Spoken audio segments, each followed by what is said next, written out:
The moment Commander Ava Reed's eyes locked onto the tattoo beneath Mark Dalton's rolled sleeve, 12 black belts witnessed something they'd never seen before.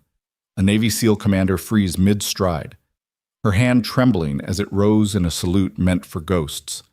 The arrow crossed by a wave wasn't just ink on skin. It was a symbol from Operation Silent Wave, a mission that had supposedly claimed every soul involved. Yet here stood Mark Dalton, a single dad in a faded field jacket, alive and breathing in a small-town dojo while his 8-year-old daughter sketched butterflies in the corner. Welcome to a story that will change everything you thought you knew about strength, survival, and second chances. Stay with me until the end and drop a comment about which city you're watching from. I'd love to see how far this story travels. The morning air at Fort Ashwood carried the scent of pine resin and distant rain, a combination that Mark Dalton had learned to appreciate during his 3 years in this quiet Colorado town. He held Lily's small hand as they walked toward the community center, her rainbow backpack bouncing against her tiny frame with each enthusiastic step. She was chattering about her art class, about how Mrs. Chen had promised they'd work with watercolors today, about the butterflies she'd seen yesterday that had wings like stained glass. "Dad, do you think butterflies know they're beautiful?" Lily asked, her green eyes, so much like her mother's, looking up at him with that peculiar intensity that 8-year-olds reserved for life's most important questions. Mark squeezed her hand gently. "I think they're too busy being butterflies to worry about it, sweetheart." She seemed satisfied with this answer, skipping a little as they approached the building. The Fort Ashwood Community Center was a sprawling complex that housed everything from pottery classes to the local food bank. But most importantly for Mark, it contained the children's art studio where Lily spent her Saturday mornings while he used the adjacent gym. It had become their routine these Saturdays, a routine that Mark had carefully constructed, brick by brick, in the years since Sarah's death. Structure was important. Predictability was safety. In a world that had taken so much from both of them, these small rituals were anchors. The main lobby was already bustling with weekend activity. Mrs. Patterson from the library waved at them, her arms full of children's books for story time. Tom Bradley, who ran the veterans support group Mark occasionally attended, nodded from across the room. This was the life Mark had chosen, visible enough not to raise suspicion, invisible enough not to draw attention. "All right, little artist," Mark said, kneeling to Lily's level. "You remember the rules? Stay with Mrs. Chen, don't leave the art room, and if I need anything, ask Mr. Tom at the front desk to find you," Lily recited, then added with a mischievous grin, "And don't eat all the cookies before snack time." "That's my girl." He kissed her forehead, watching as she scampered off toward the art studio, her sneakers squeaking against the polished floor. Mark straightened, rolling his shoulders beneath his faded field jacket, a remnant from another life that he couldn't quite bring himself to discard. The jacket had been Sarah's favorite. She used to steal it on cold mornings, wrapping herself in it while she made coffee, claiming it smelled like safety. Now it just smelled like laundry detergent and the faint essence of Lily's strawberry shampoo from when she'd hug him. The gym was down the east corridor, past the dance studios and the meditation room.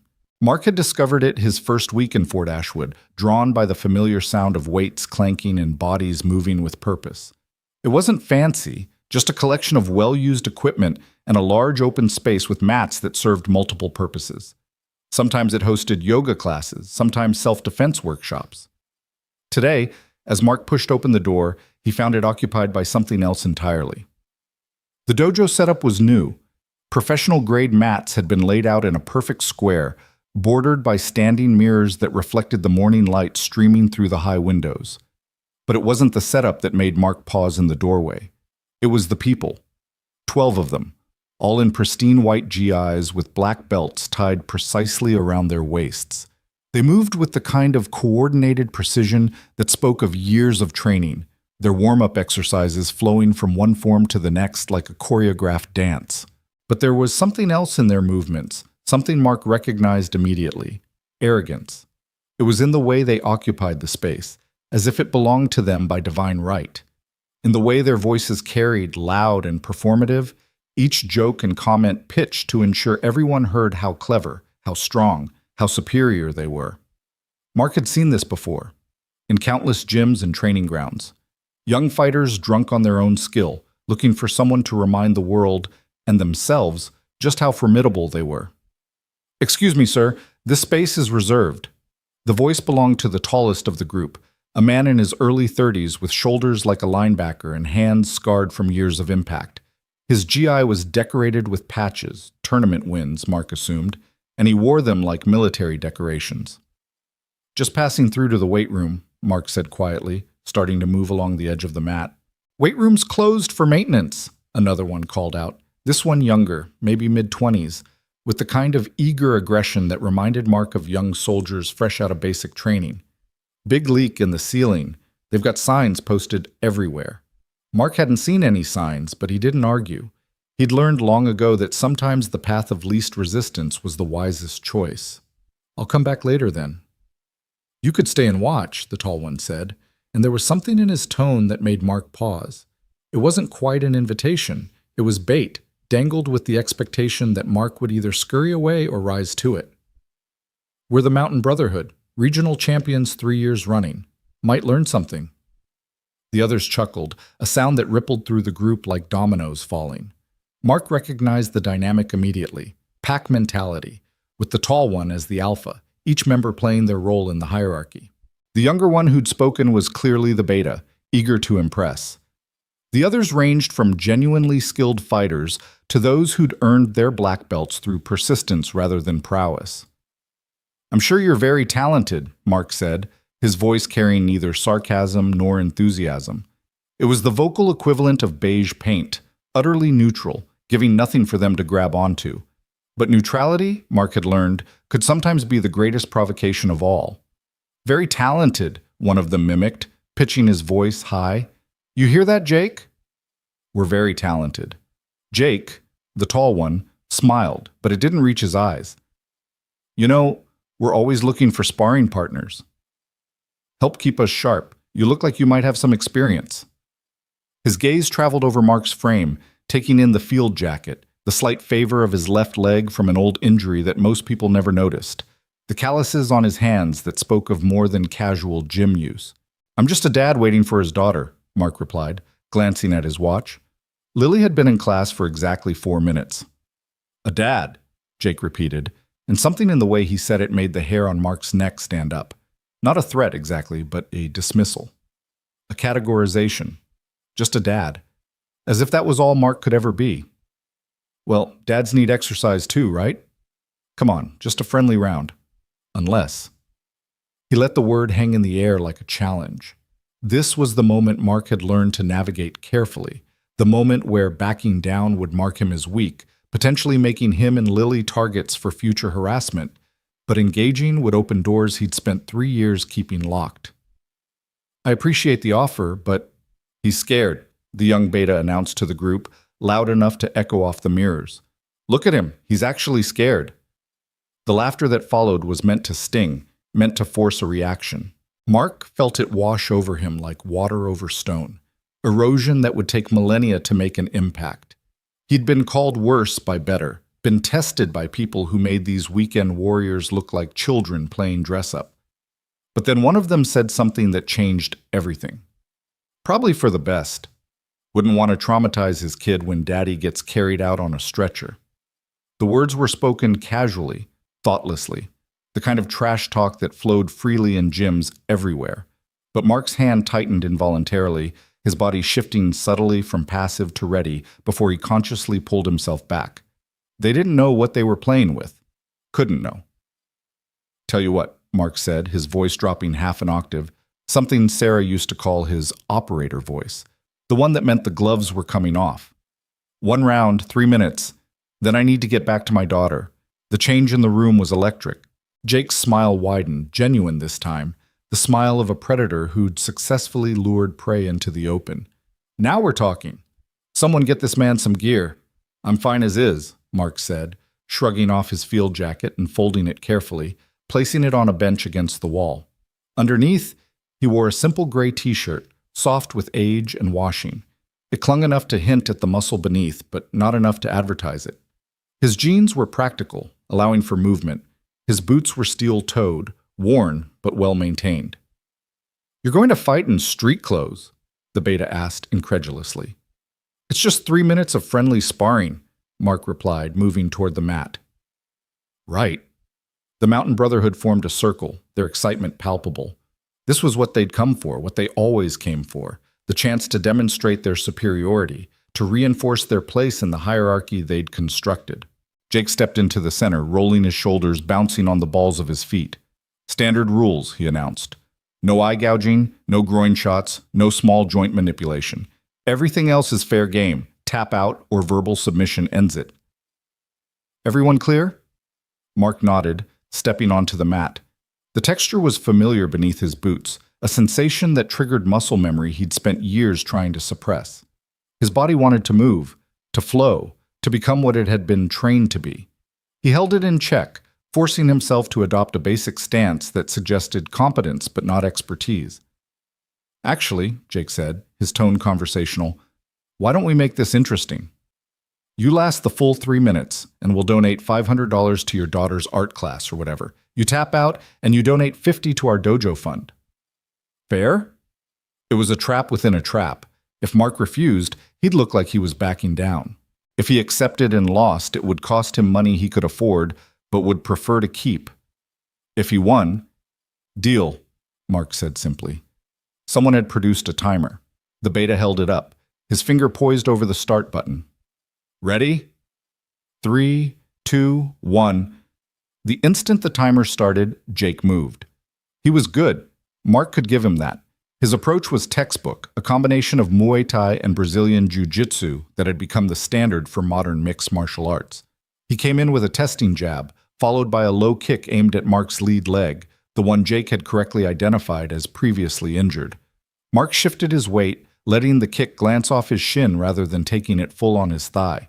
The impact still hurt. Jake had power behind his strikes, but Mark had learned to eat pain for breakfast in places where showing weakness meant death. Jake pressed forward, throwing a combination that would have overwhelmed most amateur fighters. Left jab, right cross, left hook, right knee. It was fast, brutal, and technically perfect. Mark weaved through it like smoke, each movement minimal, efficient, giving ground when necessary, but never more than required. Stop running, one of the Brotherhood shouted. But Mark wasn't running. He was reading. Every fighter had patterns, tells, habits they fell back on under pressure. Jake telegraphed his right hand by dropping his shoulder a fraction of an inch. He planted his left foot a specific way before throwing his kicks. He breathed in through his nose before committing to a serious attack. 30 seconds passed. Jake was getting frustrated. His attacks became more aggressive, less controlled. He was used to opponents who either folded quickly or engaged in the kind of back-and-forth brawling that made for exciting matches. Mark was giving him neither. Fight back, coward, the beta yelled. Jake came in with a Superman punch, a jumping strike that covered distance quickly and could be devastating if it landed. It was also a commitment, leaving the attacker vulnerable if it missed. Mark didn't let it miss. Instead, he stepped into it, inside its arc, his forearm coming up to deflect rather than block. Jake's momentum carried him forward, and Mark helped him along with a gentle redirection that sent the bigger man stumbling past. To observers, it looked like Jake had simply misjudged the distance. Only someone with extensive training would recognize the subtle manipulation of momentum and balance. Lucky, Jake spat, turning back with renewed aggression. But luck had nothing to do with it.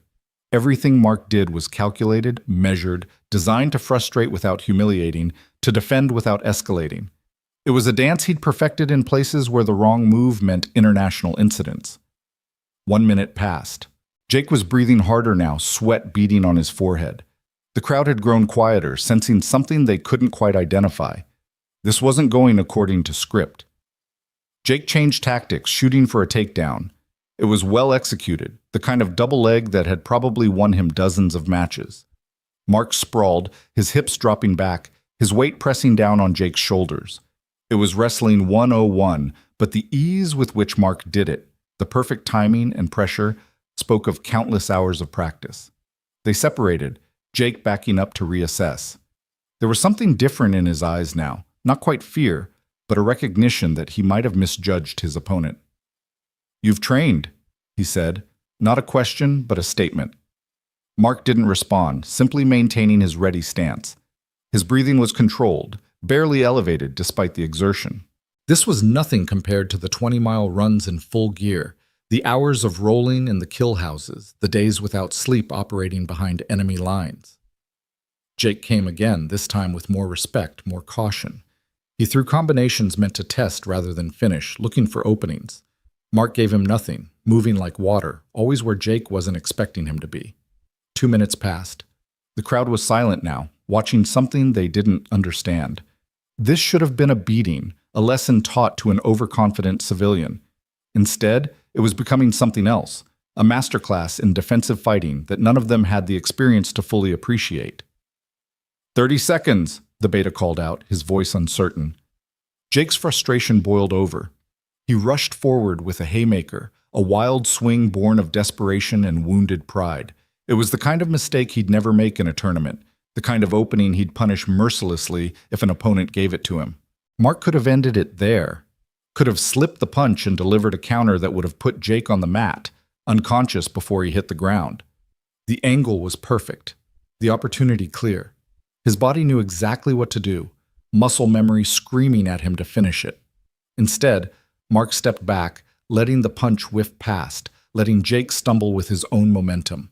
The bigger man caught himself, turning back with something like desperation in his eyes. He knew he was losing, not to superior skill necessarily, but to something else, something he couldn't define or counter.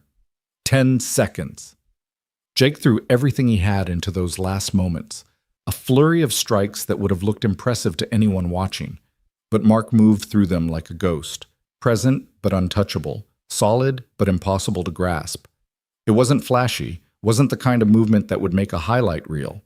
It was something far more disturbing to those with eyes to see. It was effortless. The timer buzzed. Mark stepped back immediately, his hands dropping to his sides. He wasn't breathing hard, wasn't sweating.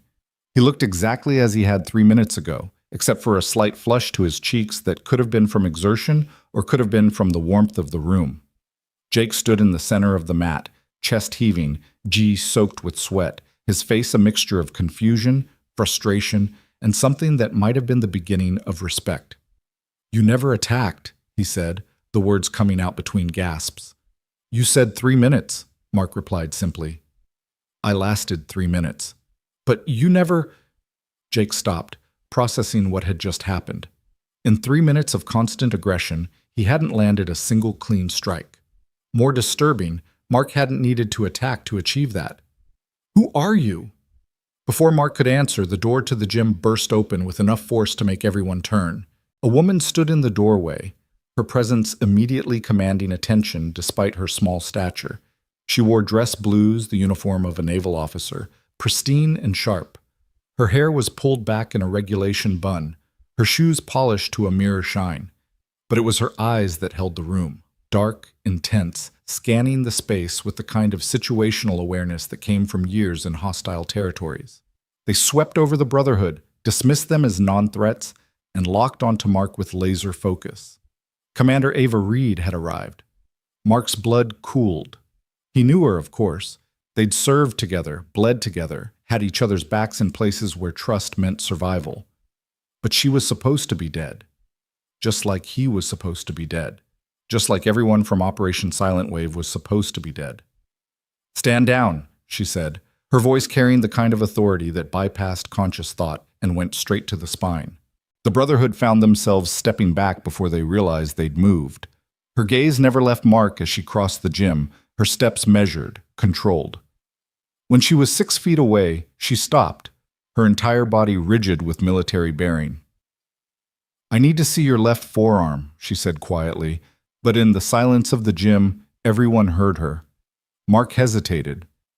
This was the moment he'd spent 3 years avoiding, the past catching up despite every precaution he'd taken. But there was no point in denial, not with Ava.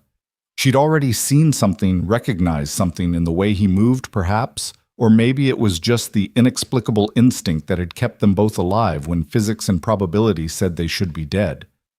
Slowly, he pushed up the sleeve of his t-shirt. The tattoo was simple compared to the elaborate artwork many veterans carried. Just an arrow crossed by a stylized wave, rendered in black ink that had faded slightly over the years. To most people, it would mean nothing, just another military tattoo among millions. To Ava, it meant everything. Her hand came up in a salute so sharp it could have cut glass. Not the casual greeting of fellow service members, but the kind of salute reserved for moments of profound respect, for honor guards and fallen heroes, for those who had earned recognition beyond words. "Master Chief Dalton," she said, her voice thick with emotion she was fighting to control. "We thought you were KIA." The gym erupted in whispers. "Master Chief, KIA, killed in action." The pieces were falling into place for the Brotherhood, painting a picture they hadn't expected. The quiet dad who'd just made their champion look like an amateur wasn't just trained, he was elite, the kind of elite that countries sent when failure wasn't an option. "Commander," Mark replied, returning the salute with reluctant precision. "It's just Mark now." "I'm just Mark." "Like hell you are," Ava said, dropping her salute but maintaining her military bearing. "Do you have any idea what your survival means?" "What this changes?" "It doesn't change anything," Mark said firmly. "I'm out. Have been for 3 years. I have a daughter now. A life." "A daughter," Ava repeated, and something in her expression softened. She knew what had happened to Sarah, of course.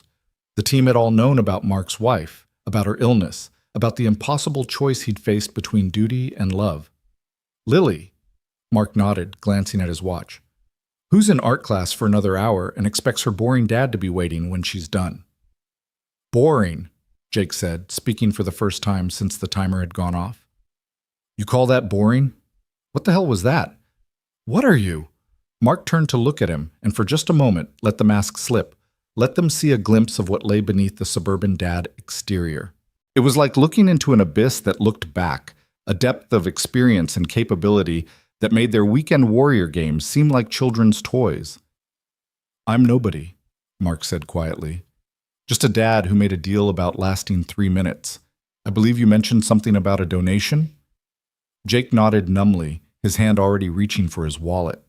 The others were still staring, trying to reconcile what they'd witnessed with their understanding of the world. They'd thought themselves apex predators in their small pond. Now they realized they'd been splashing in the shallows while something from the deep ocean had been watching. "Mark," Ava said, drawing his attention back, "we need to talk. Privately." "No," Mark said simply, "we don't. That life is over. I died in Silent Wave, remember? The official record says so. Mark Dalton, the contractor who moved here 3 years ago with his daughter, has no connection to any of that." "The official record says everyone died in Silent Wave," Ava countered. "But here we both are." The temperature in the room seemed to drop. Both of them, survivors of something that had no survivors. The Brotherhood was listening with the kind of intensity usually reserved for classified briefings, knowing they were hearing something they probably shouldn't, unable to stop themselves from wanting to know more. "How?" Mark asked, the single word carrying years of guilt, wondering, survivor's shame. "Same as you, probably," Ava replied. "Luck, skill, and a refusal to die when the universe insisted on it. But Mark, if we survived, others might have too. We need to—" "No," Mark cut her off. "Others didn't. I checked. I spent 6 months checking, Ava. Every hospital, every morgue, every possible safe house. We're it, and now I'm done. I have Lily to think about." "She's the reason we need to talk," Ava said urgently. "Things have changed. The people responsible for Silent Wave are ghosts chasing ghosts," Mark finished. "Let them chase. I'm not running, but I'm not engaging either. I'm just a dad in Colorado who takes his daughter to art class." Ava studied him for a long moment, seeing the resolution in his eyes, the kind of decision that had been carved in stone through pain and loss, and the conscious choice to be something other than what he'd been made to be. "All right," she said finally, "but I'm not going anywhere. I've been stationed at Fort Carson. I transferred here specifically to find you, or to find proof you were really gone. Now that I know you're alive." She trailed off, then straightened. "The offer stands. When you're ready to talk, really talk, you know where to find me." She turned to leave, then paused, looking back over her shoulder. For what it's worth, Sarah would be proud. Lily. She looks just like her mother in those pictures you used to carry. Mark's jaw tightened, but he said nothing. Ava nodded, understanding the dismissal, and walked out with the same purposeful stride she'd entered with. The gym remained silent for a full minute after she left. The Brotherhood stood frozen, processing what they'd witnessed, trying to understand how their morning had shifted from routine training to something out of a spy novel. Finally, Jake cleared his throat. So, you were Special Forces? I was a lot of things, Mark replied, retrieving his field jacket from the bench. Now I'm a dad whose daughter is going to show me her butterfly painting in 45 minutes. Could you... The beta started, then stopped, gathering courage. Could you teach us? What you did, the way you moved, we thought we were good, but that was something else entirely. Mark paused in putting on his jacket. These weren't bad kids, really. Just young men who'd built their identity around being fighters, who'd never been tested against someone who'd learned combat as survival rather than sport. What I know isn't for tournaments, Mark said carefully. It's not for trophies or belts or impressing people at parties. What I know is for ending threats permanently. It's for surviving when civilization is a memory and the only law is violence. You don't want to know what I know. But the defense, Jake said, stepping forward, the way you controlled the entire fight without throwing a single offensive strike. That's not about killing, that's about something else. Mark studied him, seeing past the arrogance to something deeper. Jake was a fighter, yes, but he was also a teacher. The patches on his GI included instructor certifications. He taught kids' classes, probably, self-defense workshops for the community. There was potential there for something more than just ego gratification. You teach here? Mark asked. Twice a week, kids on Wednesdays, adults on Fridays. Been trying to get more veterans involved, but Jake shrugged. Not many trust a civilian instructor, even one with credentials. Mark made a decision he'd probably regret. Friday, I'll come to your adult class, not to teach, just to observe. If I think there's something worth building on, maybe we can talk. But I have conditions. Anything, Jake said immediately. No questions about my past. No military hero worship. No spreading stories about what you saw today. As far as anyone knows, I'm just a dad who got lucky and knows a little about self-defense. And absolutely no one approaches my daughter. She doesn't need to know any of this. Deal. Jake extended his hand. And the donation to the art class wasn't conditional on the fight. Win or lose, those kids deserve support. Mark shook his hand, noting the firm grip, the calluses that spoke of dedication rather than just violence. Maybe something good could come from this after all. Master Chief, one of the others said quietly, that rank means nothing anymore, Mark interrupted. I left those stripes in a place that doesn't exist, carried by a man who doesn't exist. I'm just Mark now. But even as he said it, he could feel the past tugging at him. Ava's appearance had cracked the seal on a box he'd welded shut. Questions he'd forced himself to stop asking were bubbling up. If she had survived, who else might have? And more disturbing, why were there two survivors from a mission that had been designed to have none? Dad! The voice cut through his thoughts like a blade of sunshine. Lily stood in the doorway, her art smock splattered with paint, holding a canvas that was still wet. Her face was bright with excitement and pride. Look! I finished early and Mrs. Chen said I could come show you. She ran across the gym, oblivious to the tension, to the way 12 black belts stepped aside for an 8-year-old girl like she was royalty. Mark knelt as she reached him, his entire demeanor changing. The dangerous thing the Brotherhood had glimpsed was gone, replaced by something infinitely softer, but no less intense. This was a different kind of warrior, one who fought bedtime monsters and fixed scraped knees and would burn the world to keep this child safe. It's beautiful, sweetheart, he said, examining the painting. It was a butterfly, of course, but rendered in colors that shouldn't work together yet somehow did. Purple wings with orange spots, a green body with blue antennae, flying through a sky that was somehow both night and day. It was impossible and perfect, the kind of art only children could create before the world taught them what butterflies were supposed to look like.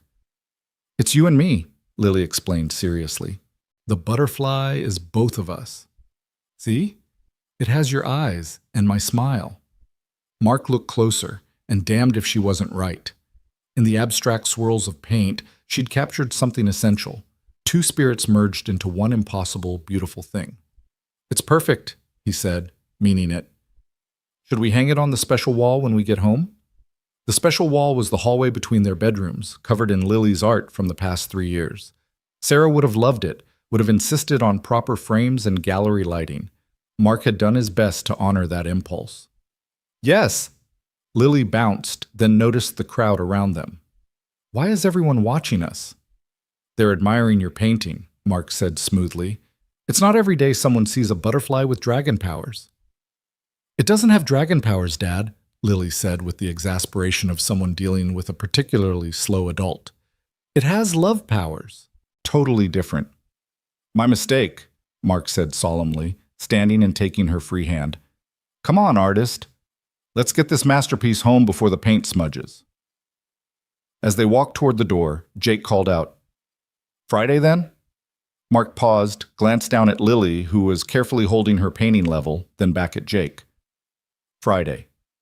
They left the gym and walked back through the community center, Lily chattering about her class, about how Timothy had spilled blue paint everywhere and how Mrs. Chen had turned it into a lesson about happy accidents. Mark listened with half his attention, the other half processing what had just happened. Ava was alive. After 3 years of believing he was the sole survivor, of carrying that weight alone, she was alive. And if the universe could be wrong about that, what else might it be wrong about? "Dad, you're squeezing too hard," Lily said. Mark immediately loosened his grip on her hand. "Sorry, sweetheart. Just thinking." "About what?" "About how lucky I am," he said truthfully. They reached their truck, a practical Ford that had seen better days but ran reliably. Mark helped Lily secure her painting in the back where it wouldn't slide around, then buckled her into her booster seat. It was these moments, these mundane, precious moments, that he'd chosen over everything else. Over duty, honor, country, all the things that had defined him for so long. As he climbed into the driver's seat, his phone buzzed. A text from an unknown number, but he recognized the message format immediately. Coordinates, a time, and a single word. "Please." Ava. She wasn't going to let this go. Mark deleted the message and started the truck. In the rear-view mirror, he could see Lily already dozing off, the excitement of the morning catching up with her. This was his life now. This was what mattered. But as he drove through the quiet streets of Fort Ashwood, past the neat houses and the small shops, the parks where children played without fear, he couldn't shake the feeling that the past wasn't done with him yet. The arrow and wave tattoo seemed to burn beneath his sleeve, a reminder of oaths taken and brothers lost, of a mission that had gone so wrong it had been erased from history. 3 years he'd been dead. 3 years of peace built on a foundation of lies and omissions. Now Ava had found him, and if she could, others could too. Others who might not be content to let sleeping ghosts lie. "Dad?" Lily's voice was sleepy from the back seat. "Yeah, sweetheart?" "Are you a hero?" The question hit him like a physical blow. Why would you ask that? Timothy's dad said heroes are people who protect other people. And you always protect me. So are you a hero? Mark was quiet for a long moment, navigating the familiar streets while navigating the much more treacherous terrain of truth and innocence. "I'm just your dad," he finally said. "That's all I need to be." "Good," Lily mumbled, already drifting back to sleep. "Heroes have to go away to save everyone. Dads stay home." Mark's throat tightened. From the mouths of babes came wisdom that philosophers would envy. She was right, of course. Heroes left. Heroes sacrificed. Heroes died in places like Silent Wave. Their bodies never recovered, their stories never told. Dads stayed home and hung butterfly paintings on the wall. But as they pulled into their driveway, Mark saw a black sedan parked across the street. Government plates, tinted windows. The kind of vehicle that screamed federal authority to anyone who knew what to look for. Most people wouldn't notice it, would assume it was just another car in a neighborhood full of cars. Mark noticed. He got Lily inside, settling her on the couch for a proper nap, her painting prominently displayed on the coffee table where she could see it when she woke up. Then he walked back outside, crossing the street with the kind of casual purpose that would look innocent to anyone watching from behind curtains. The driver's window rolled down as he approached. It wasn't Ava. It was worse. Colonel James Hartley, retired. Except men like Hartley never really retired. They just shifted from official to unofficial, from acknowledged to deniable. His face had more lines than Mark remembered.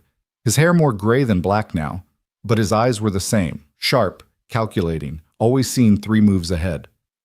"Hello, Ghost," Hartley said, using Mark's old call sign like it was his given name. "Nice place you've got here. Very suburban." "What do you want, Hartley?" "Same thing as Commander Reed, I imagine. To understand how a dead man is walking around Colorado teaching his daughter to paint butterflies." "Lucky guess on the butterflies." Hartley smiled, the expression not reaching his eyes. "Nothing about this is luck, and we both know it. Silent Wave wasn't supposed to have survivors. And yet here I am." "Yes," Hartley said slowly. "Here you are. The question is, what do we do about it? You leave me alone. I stay dead. Everyone wins. It's not that simple anymore." Hartley pulled out a tablet, showed Mark a photograph. It was grainy, taken from a distance, but unmistakably showing someone Mark recognized. Someone else who was supposed to be dead. "Rodriguez," Mark breathed. "Spotted in Morocco 2 weeks ago, then Petrov in Prague, Chen in Hong Kong. The dead are rising, Ghost, and that means Silent Wave wasn't what we thought it was." Mark stared at the photo, his mind racing. 4 survivors now, possibly more. From a mission that had been designed as a trap, a sacrifice, a way to eliminate an entire unit that had learned too much, seen too much, become too dangerous to exist. "They're hunting us," Mark said. It wasn't a question. "They're hunting someone," Hartley confirmed. "The question is whether it's the survivors or the people who tried to kill you. Either way, your peaceful little life here just got a lot more complicated." Mark looked back at his house, where Lily slept peacefully, unaware that her father's past was circling like sharks smelling blood in the water. He'd tried to bury it, to become someone else, but some things refused to stay dead. "I'm not coming back," Mark said firmly. "Whatever game you're playing, whatever operation you're running, I'm out. I have a daughter to raise." "I'm not asking you to come back," Hartley said. "I'm warning you that back might be coming to you. Reed will approach you again, probably tonight. She'll make an emotional appeal, talk about duty and honor and unfinished business. She means well, but she doesn't see the bigger picture." "Which is?" "Silent Wave wasn't a failed mission. It was a successful one, just not the mission any of you thought you were on." Hartley started the engine. "Watch your 6, Ghost, and maybe teach that daughter of yours about more than just butterflies. The world she's growing up in is going to need people like you, whether you want to be needed or not." The window rolled up and the sedan pulled away, leaving Mark standing on the sidewalk in suburban Colorado, feeling the weight of a past that refused to stay buried. Inside, Lily stirred on the couch, mumbling something about purple wings. Mark walked back in, locked the door behind him, and went through the house performing security checks he hadn't done in months. Windows, sight lines, potential entry points. Old habits returning like muscle memory. In the hallway closet, behind a false panel he'd installed their first week in the house, was a go bag. Cash, fake IDs, weapons, everything they'd need to disappear if necessary. He'd hoped never to open it, to let it gather dust until Lily was grown and the past was truly dead. Now he checked its contents, updated the expired supplies, and added something new, Lily's butterfly painting, carefully rolled and protected in plastic. If they had to run, she'd want it. It would be a piece of home to carry with them. The afternoon passed quietly. Lily woke up, they had lunch, she practiced reading while Mark pretended to work on his laptop, but actually monitored security feeds from cameras he'd installed around the property. Everything was normal, peaceful, exactly as it should be. But that evening, after Lily was in bed, her nightlight casting butterfly shadows on the wall, Mark heard a soft knock at the back door. 3 taps, pause, 2 taps, pause, 1 tap. Military field code for friend approaching. He opened the door to find Ava, now in civilian clothes, jeans and a sweater that made her look younger, less formal. more like the operator he'd known before ranks and politics had separated them. "I know you said no," she began, "but Hartley already came by," Mark interrupted. "Rodriguez, Petrov, and Chen are alive." Her eyes widened. "How did he—" "Never mind, stupid question. Hartley knows everything." She paused. "Did he tell you about the others?"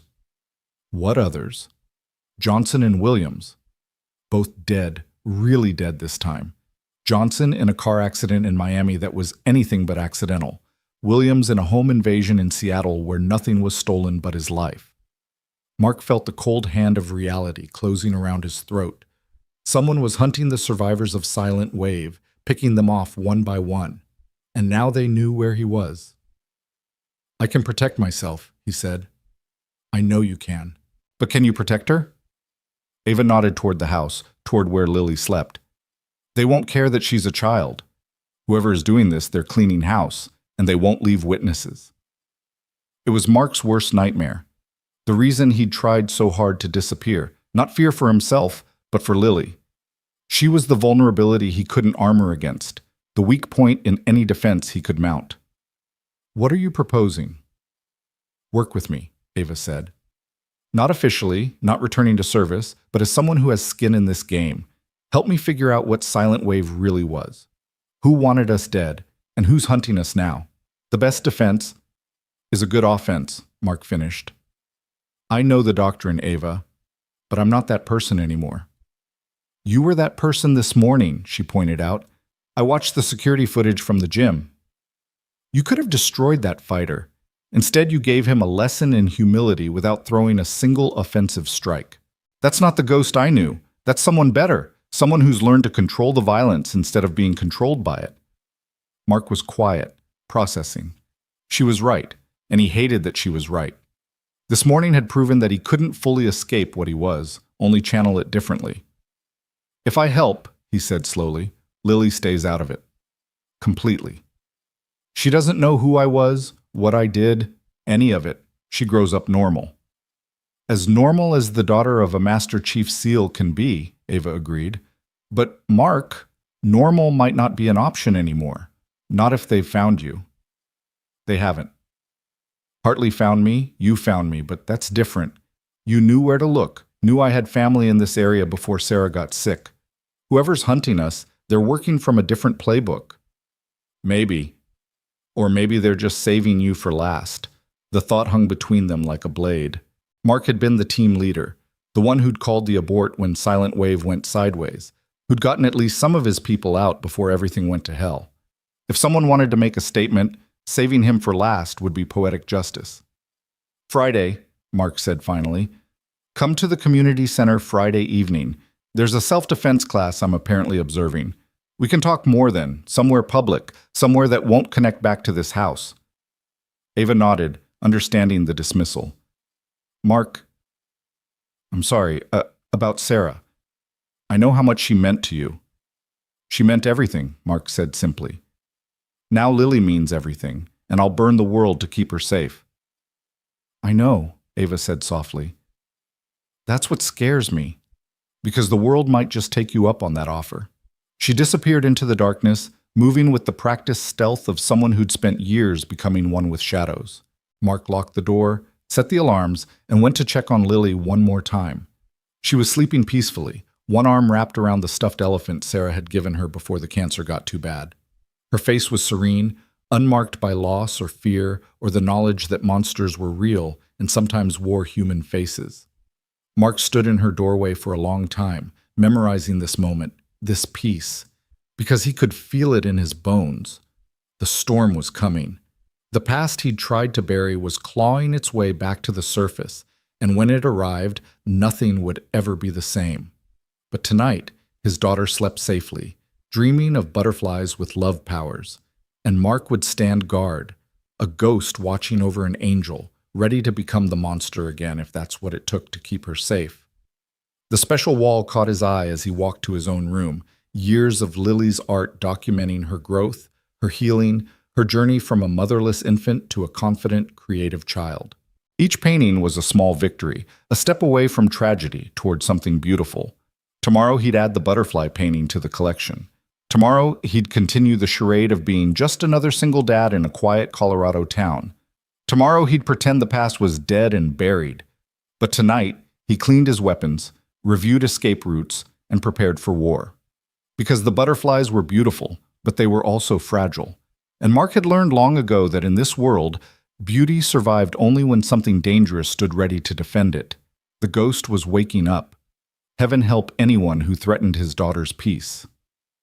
The rest of the week passed with a deceptive normalcy that Mark knew was the calm before the storm. He maintained their routine with military precision. Breakfast at 7, Lily to school at 8, his contractor work until 3, picking her up at 3:30.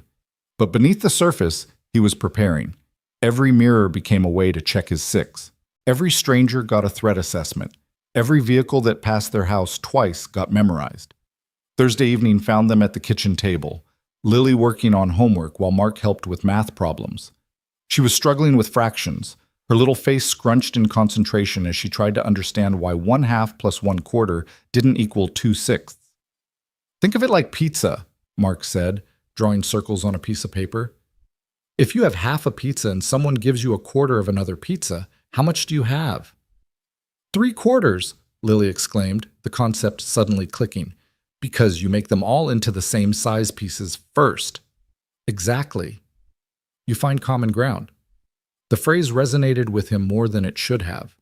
Finding common ground was what he'd need to do with Ava, with whoever was hunting them, with the past that refused to stay buried. His phone buzzed. Another unknown number, but this time the message was different. Not coordinates, but a photo. Mark's blood chilled as he recognized the image. Lily's school, taken from across the street during recess. She was visible in the playground, laughing with friends, completely unaware she was being watched. "Dad, you okay?" Lily asked, noticing his sudden stillness. "Fine, sweetheart. Just remembered something for work." He deleted the photo, his mind already calculating response options. The message was clear. They knew about Lily, knew she was his pressure point, but sending it was a mistake. It told Mark they were still in the observation phase, not ready to act. If they'd wanted to hurt her, they wouldn't have warned him. "Can we practice my butterfly kata after homework?" Lily asked. It wasn't really a kata, just some basic self-defense moves Mark had taught her, disguised as a dance. She thought it was a game, a special thing between them. She had no idea he was teaching her escape and evasion techniques, how to break a grip, how to run in a zigzag pattern, how to scream in a way that carried. "Sure, butterfly." After homework and bath. Later that night, after Lily was asleep, Mark made a call from a burner phone he kept for emergencies. "Yeah?" The voice was gravelly, aged whiskey and too many cigarettes. "Murphy, it's Ghost." There was a long pause. "Jesus Christ, you're supposed to be dead." "So I keep hearing. I need a favor." "You need a favor?" "After 3 years of radio silence, after letting us all think you were fish food, you need a favor." Dennis Murphy had been their intelligence officer, the one who stayed behind the screens while they went into the field. He'd retired before Silent Wave, lucky enough to miss the disaster that followed. Now he ran a private security firm, the kind that asked no questions and kept no records. "Someone's hunting Silent Wave survivors," Mark said. "Johnson and Williams are dead. Someone sent me a photo of my daughter today." "Shit."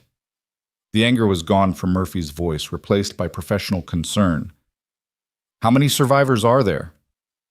"At least 6 that I know of, maybe more." "From a mission that had no survivors." "That's a hell of a magic trick." "Can you put some eyes on my daughter's school?" "Discreetly." "I just need to know if someone's watching." "Already done," Murphy said. "The moment you said someone photographed her." "I'll have a team there tomorrow. Teachers will think they're evaluating the school for a security upgrade, which, frankly, they need anyway. Their perimeter is a joke." "Thanks, Murph." "Don't thank me yet. If someone's cleaning up Silent Wave, we're all potential targets. Everyone who knew about it, everyone who was connected to it. This isn't just about the operator's ghost. This is about erasing the entire operation from existence." Mark ended the call and went to his bedroom window, looking out at the quiet street. Somewhere out there, in the darkness between streetlights, danger was circling. He could feel it, the way animals sense predators even when they can't see them. Friday arrived gray and overcast, the mountains hidden behind a wall of clouds that promised snow. Mark got Lily to school, watching for surveillance, finding none but knowing that meant nothing. Professionals wouldn't be obvious about it. At work, he went through the motions of being a contractor, fixing a porch for Mrs. Henderson, while his mind ran through tactical scenarios. The community center would be crowded tonight. Friday always brought multiple classes and events. Good for cover, bad for control.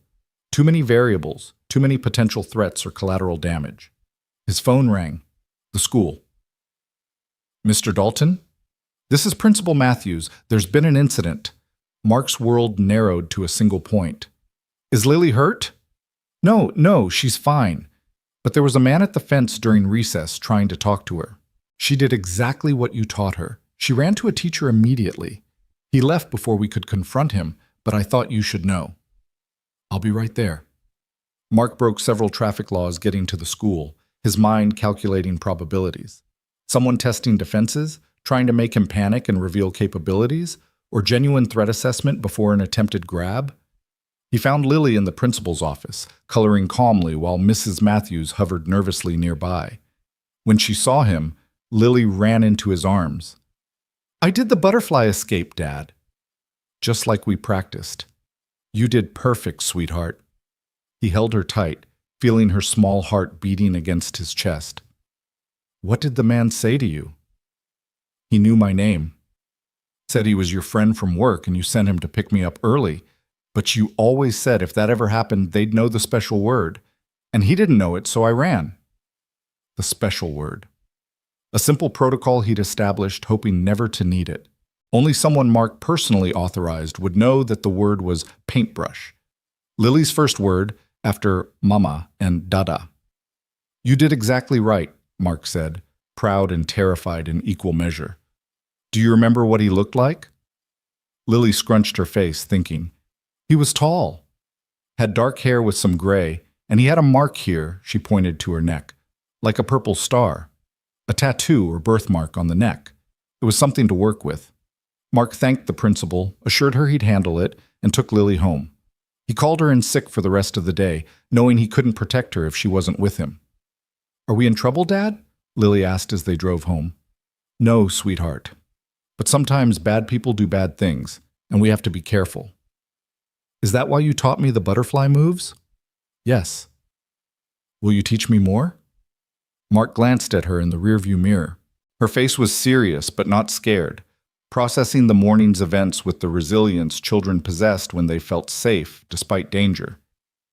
If you want to learn, I want to be strong like you. You're already strong, Lily. You proved that today. They spent the afternoon together, Mark working from home while Lily drew at the kitchen table. She seemed unaffected by the morning scare, chattering about her friends and her art projects. But Mark noticed she stayed closer to him than usual, her chair scooted near enough that their arms occasionally touched. As evening approached, Mark faced a dilemma. The meeting at the community center with Jake and potentially Ava was important, but bringing Lily seemed dangerous now. Leaving her with a sitter was out of the question. His phone buzzed. Murphy. Got eyes on your stalker. Rental car's been circling the school and your neighborhood. Driver matches your daughter's description. Want me to have a conversation with him? No, just watch. I need to know who he's working for before we move. Roger that. Also, you should know, there's chatter in the community. Someone's offering big money for information on silent wave survivors. 7 figures for confirmed locations. 7 figures. That was serious money, enough to motivate a lot of dangerous people. It also meant whoever was behind this had resources, probably government or corporate level. Thanks for the heads up. Mark made his decision. They'd go to the community center as planned, but he'd be ready for anything. He packed a bag with supplies, first aid, weapons, cash, burner phones. Then he dressed Lily in clothes suitable for running, tough fabrics, and good shoes, though she didn't notice the tactical nature of his choices. We're going to see some people at the community center, he told her. You can draw in the kids' room while I talk to some adults. But if I say butterfly, what do you do? Drop everything and run to you, she recited. No questions, no arguing, just run. Good girl. The community center was indeed busy when they arrived. basketball practice in the main gym, a pottery class in the arts wing, and Jake's self-defense class in the auxiliary gym. Mark kept Lily's hand in his as they navigated the crowded hallways, his eyes scanning faces, looking for threats. He settled Lily in the children's activity room where several other kids were doing crafts under supervision of two elderly volunteers he recognized and trusted. Mrs. Chen was there too, preparing for tomorrow's art class. "I'll be just down the hall," he told Lily. "You can come get me if you need anything." "Okay, Dad. Go do your boring adult stuff." Mark kissed her forehead and headed to the auxiliary gym. Jake was already there, warming up with several students. The group was smaller than the morning Brotherhood gathering, maybe 15 people, a mix of ages and skill levels. Jake's teaching persona was different from his competitive one, patient and encouraging rather than aggressive. "Mark," Jake called out, "glad you came." "Everyone, this is Mark. He's observing tonight, might join us in the future." There were polite nods and greetings. Mark positioned himself where he could see both the door and the window, his back to a wall. Old habits. The class began with basic warm-ups, then moved into technique work. Jake was actually a good instructor, breaking down complex movements into digestible pieces, ensuring everyone understood not just the how, but the why. Mark found himself genuinely interested despite the circumstances. 20 minutes into the class, Ava arrived. She'd changed from her morning civilian clothes into workout gear that didn't quite hide the weapon she had concealed at her ankle. Their eyes met across the room, an entire conversation in a glance. She'd seen something. He nodded slightly. He knew. Jake noticed her entrance. "Welcome." "First time?" "Yes," Ava said, playing the newcomer perfectly. "I heard you had a good program here. Always happy to have new students. We're working on defensive positioning right now." "Mark, would you mind partnering with Ava?" she supplied. "Would you mind partnering with Ava? Show her the basics while I work with the others?" It was almost too convenient, but Mark went along with it. They moved to a corner of the mat, speaking in low voices while appearing to practice. "Two vehicles outside," Ava murmured while demonstrating a wrist release. "Both arrived after you did." "One's mine," Mark replied, adjusting her grip. "Murphy has eyes on. The other?" "Black SUV, government plates. Not mine."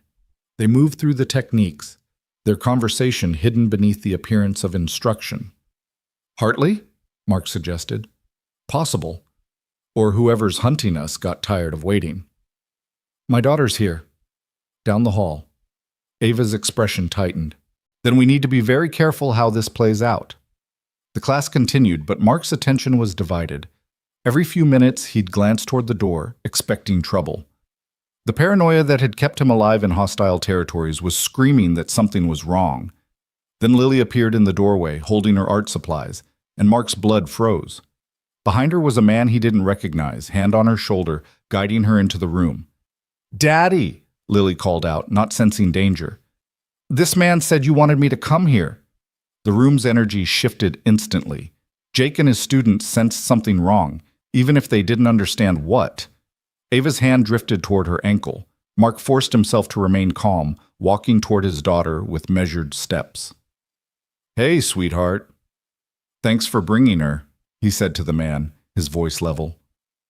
"I don't think we've met." The man was average height, average build, with features designed to be forgotten. But his eyes were sharp, calculating, and Mark recognized the type immediately.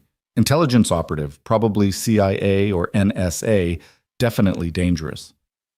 "Agent Carter," the man said, not offering a hand. "We need to talk, Master Chief, privately. I'm just Mark. And anything you need to say can be said here." "I don't think you want that." Carter's grip on Lily's shoulder tightened slightly. Not enough to hurt, just enough to make a point. "Too many civilians." The temperature in the room dropped. Jake stepped forward, not understanding the full situation but recognizing a threat to a child. "Hey, let go of the kid." Carter ignored him, eyes locked on Mark. 5 minutes. That's all I need. Then you and your daughter can go back to your quiet little life." Mark calculated distances, angles, probabilities. Carter was positioned perfectly. Any aggressive move would put Lily at risk. The agent knew his business. "Lily," Mark said calmly, Go to Ava. But now, butterfly, the code word. Lily's training kicked in, and she twisted out of Carter's grip with the fluid motion Mark had taught her, darting to Ava, who pulled her behind her body protectively. Carter smiled, cold and thin. Impressive. You've trained her well, though I wonder what child services would think about a father teaching his 8-year-old combat techniques. State your business, Mark growled, no longer pretending to be just a suburban dad. Outside, you and me. The commander can watch your daughter. Carter glanced at Ava. Yes, I know who you are too. This whole reunion is touching, really. Mark looked at Ava, who nodded. She'd protect Lily with her life if necessary. He knew that, trusted it. 5 minutes, Mark agreed. They walked out together, Carter leading the way with the confidence of someone who held all the cards. Behind them, Mark could hear Jake asking Ava what was happening, her calm voice deflecting his questions. In the parking lot, Carter stopped beside the black SUV. Nice setup you have here. Good cover, believable backstory. Would have fooled most people. What do you want? Silent wave. Ancient history. Hardly. Carter pulled out a tablet, showed Mark a series of photos. Rodriguez in Morocco, but recent photos showed him dead. A single bullet wound to the head. Petrov in Prague, same result. Chen in Hong Kong, throat cut. Your teammates are being eliminated, professionally, efficiently. Someone's cleaning house. And you think I'm next? I know you're next. The question is whether you want our protection or prefer to handle it yourself. Mark studied the photos, noting details. Different methods, but all precise, professional. This wasn't revenge killing, it was surgical removal. Why does the agency care? Because Silent Wave wasn't supposed to fail. You were sent to retrieve something, and according to our intelligence, you succeeded. But the item never made it back. So either you have it, one of your teammates has it, or it's still out there. Either way, someone's willing to kill to ensure it stays buried. The item. Mark remembered it. A drive containing financial records that implicated several major corporations in funding terrorism. They'd retrieved it, but in the chaos of the ambush, when everything went to hell. It was destroyed, Mark lied smoothly. Blown up with half my team. Carter studied him for a long moment. I don't believe you. Neither does whoever's hunting your team. They're not going to stop Dalton. And next time, they won't just photograph your daughter. Is that a threat? It's reality. Work with us, and we can protect you both. Refuse, and you're on your own against an enemy with unlimited resources and no moral boundaries. Mark was about to respond when he heard a commotion from inside the community center. Shouts, the sound of breaking glass, then an alarm. Lily! He ran, Carter forgotten, pure parental instinct overriding tactical thinking. The hallway was chaos, people streaming out of various rooms. Mark fought against the flow, heading for the auxiliary gym. He found Jake's class in disarray, several students on the ground, Jake himself holding a bloody nose. But no Ava, no Lily. Where are they? Mark grabbed Jake's shoulder. 2 men came through the window, Jake gasped. Your friend Ava, she fought them, told the little girl to run. They went after them both. Mark's world crystallized into a single purpose. He moved through the building like a hunting wolf, following signs of struggle. Overturned furniture in the kids' room, blood droplets leading toward the rear exit, a child's drawing, Lily's butterfly, crumpled on the floor. The rear parking lot was darker, fewer lights. Mark saw them immediately, 2 men trying to force Ava into a van while she fought viciously. Lily was nowhere to be seen. Mark didn't announce himself, didn't warn them. He simply acted. The first man never saw him coming, a precise strike to the kidney dropping him instantly. The second turned, reaching for a weapon, but Mark was already inside his guard. An elbow to the solar plexus, a knee to the face as he doubled over, then a chokehold that put him to sleep in seconds. Lily? Mark called out, scanning the area. Here, Dad! Her voice came from behind a dumpster where Ava had apparently told her to hide. She ran to him and he scooped her up, holding her tight while keeping his eyes on the unconscious attackers. You okay? He asked Ava, who was leaning against the van, breathing hard. Been better. These weren't amateurs, Mark. Professional contractors, probably military trained. Carter appeared, weapon drawn, surveying the scene. This is what I was trying to prevent. They're escalating. Mark set Lily down but kept her close. Who are they? We don't know. That's the problem. Someone with resources, connections, and a very specific interest in Silent Wave. One of the attackers groaned, starting to come around. Mark knelt beside him, and when the man's eyes focused, he saw recognition there. And fear. Ghost, the man whispered. You're supposed to be dead. A lot of that going around. Who sent you? The man's eyes darted to Lily, then back to Mark. They said you had something. Said to retrieve it by any means necessary. Who said? But the man's eyes rolled back, foam appearing at his mouth. Cyanide capsule hidden in a false tooth. Old school, effective, and telling. Whoever was behind this was serious enough to use suicide assets. We need to go, Ava said urgently. Local police will be here soon. Mark looked at Carter. That protection you mentioned? Still on the table. Not interested. But I'll make you a different deal. You keep your people away from my daughter, and I'll find out who's hunting Silent Wave survivors. That's not how this works. It is now. Mark's voice carried the authority of someone who'd made life and death decisions in places where diplomacy was measured in bullets. I'm not your asset, Carter. But our interests align for now. You want to know about Silent Wave? So do I. But I do this my way, on my terms. Carter considered, then nodded slowly. Fine. But we'll be watching. You always are. Sirens were approaching. Mark picked up Lily, who buried her face in his shoulder, overwhelmed by the evening's events. This wasn't the childhood he'd wanted for her, wasn't the normal life he'd tried to build. We're going home, he told Ava. Tomorrow, we talk about next steps. Mark, she said quietly, this is just the beginning. They failed tonight, but they'll try again. I know. He looked down at the dead attacker, at the foam still on his lips. But now they know I'm not dead, and that changes everything.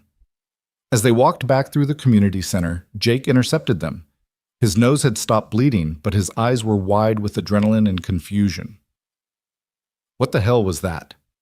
Who are you people? Mark adjusted Lily in his arms, feeling her weight, her trust. We're the people who are going to make sure this never happens here again. Is that a threat? No.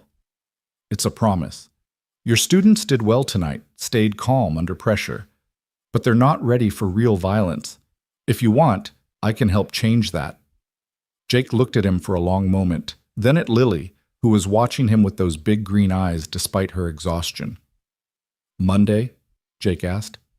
Monday, Mark agreed. They drove home in silence, Lily dozing in the back seat despite the excitement. Mark's mind was already working through the implications.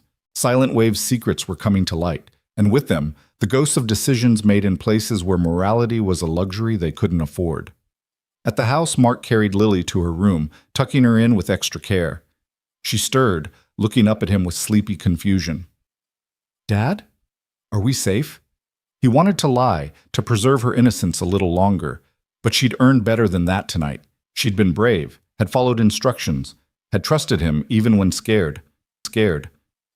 We're together, he said finally. And as long as we're together, we'll handle whatever comes. Like butterflies. What do you mean, sweetheart? Butterflies look fragile, but they migrate thousands of miles. They survive storms and predators and everything else, because they keep flying. Mark kissed her forehead, marveling at the wisdom of children. Exactly like butterflies. He left her door cracked, the nightlight casting its familiar shadows. Then he went to his room and opened the safe he'd installed in the floor of his closet.